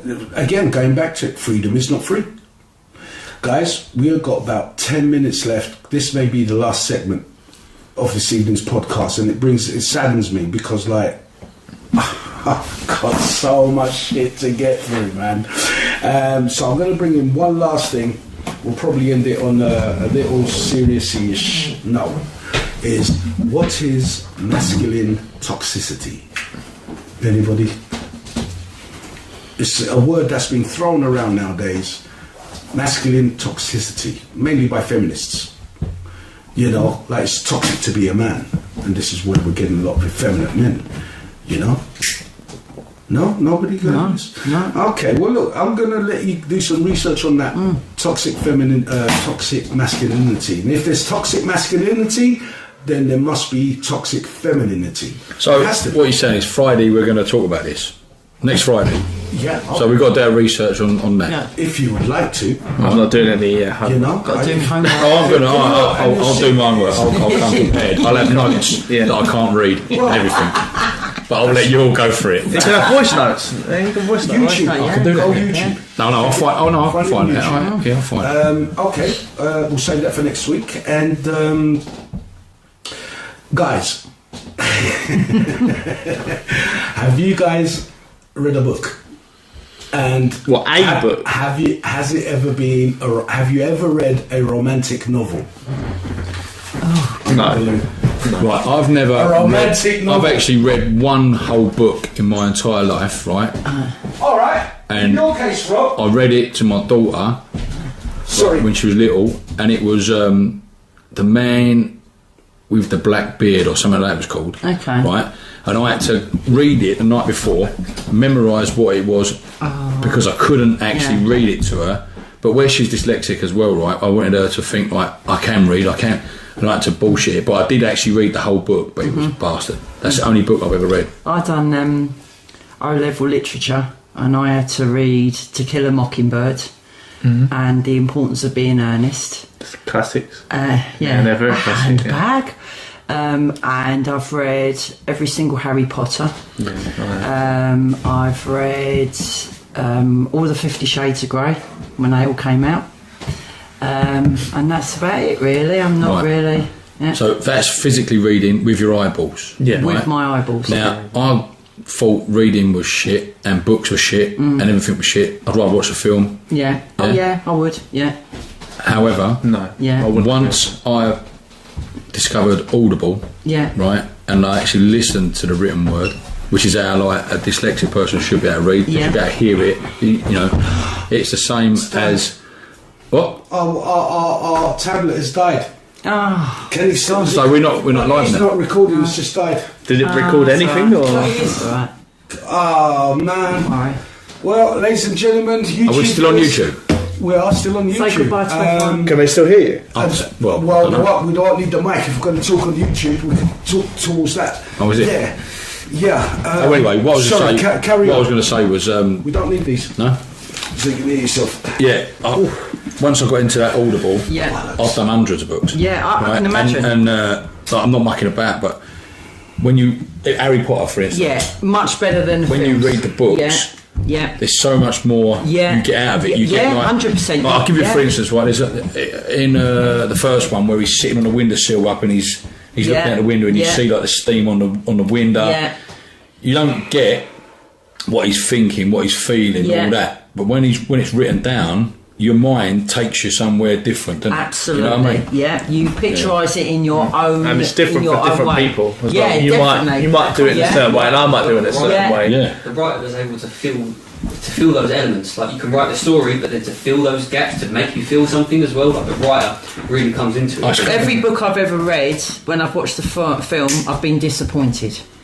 Yeah, only because the interpretation that I made of it was a lot better. That's exactly what I felt with the Harry Potter ones. Yes. When I read them, I was like, this isn't how I pitched him. Yeah. He wasn't like this. He wouldn't do this. He wasn't this. Yeah.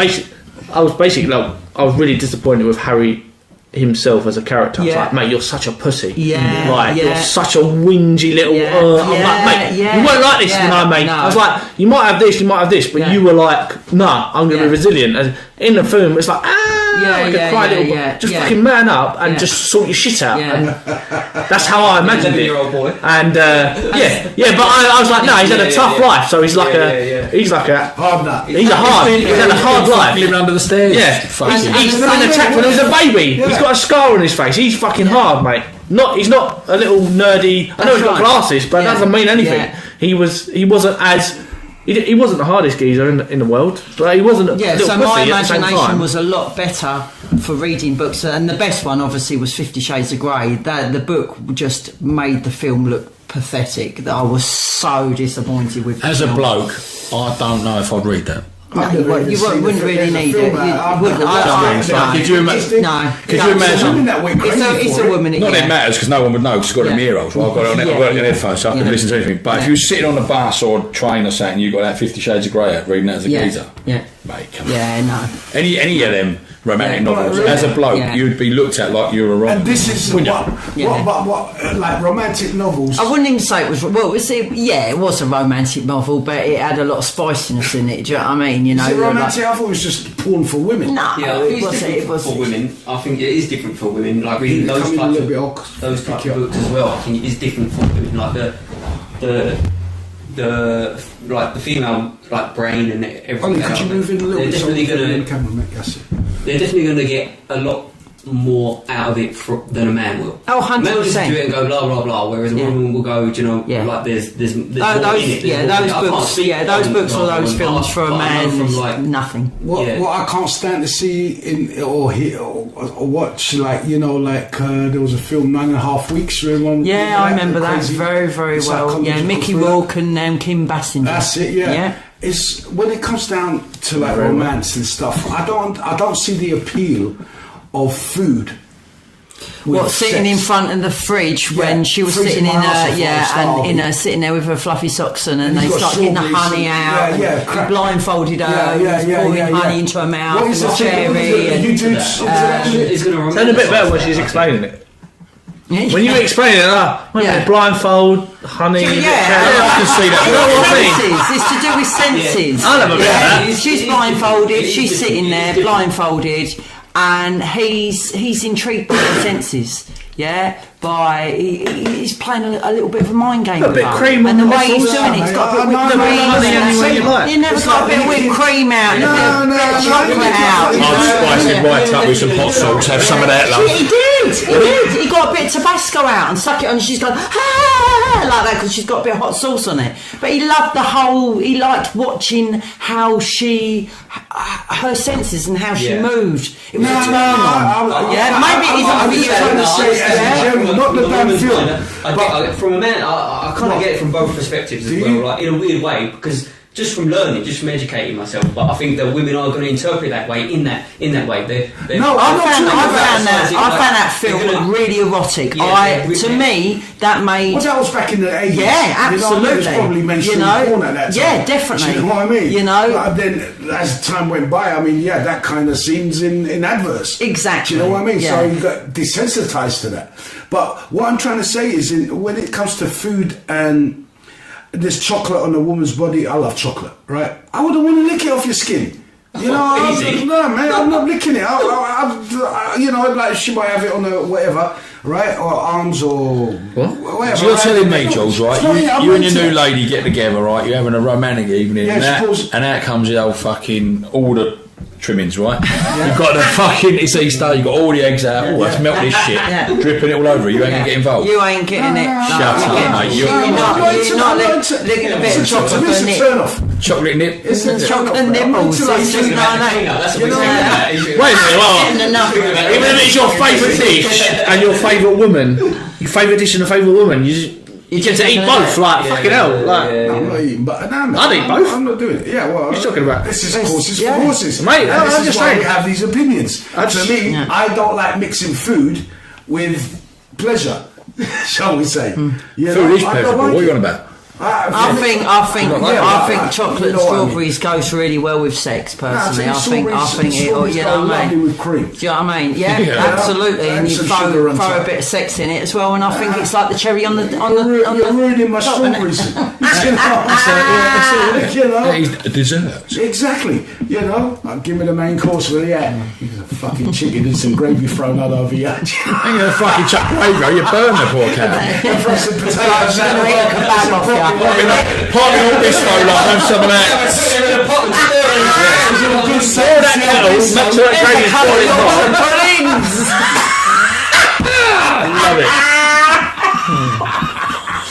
What is this? Romantic night or a Sunday night?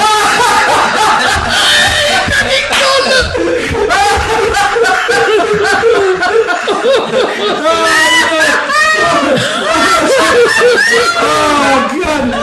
Ladies and gentlemen, on that note, Stop it!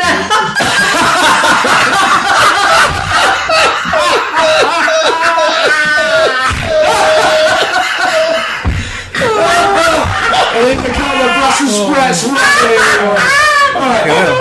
Sunday night spit roast over here. Alright, thank you for tuning in with us, having a little giggle and a laugh. First time, sorry for the amateur recordings. And but as time goes on, I swear I will try and get everything better. More cameras, more angles, more control, and somebody at that production area behind you, which is really just my shitty old laptop. So guys, have a lovely, happy Easter, and we hope to speak to you and see you again soon.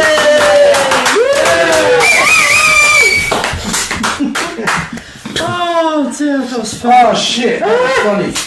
Oh dear.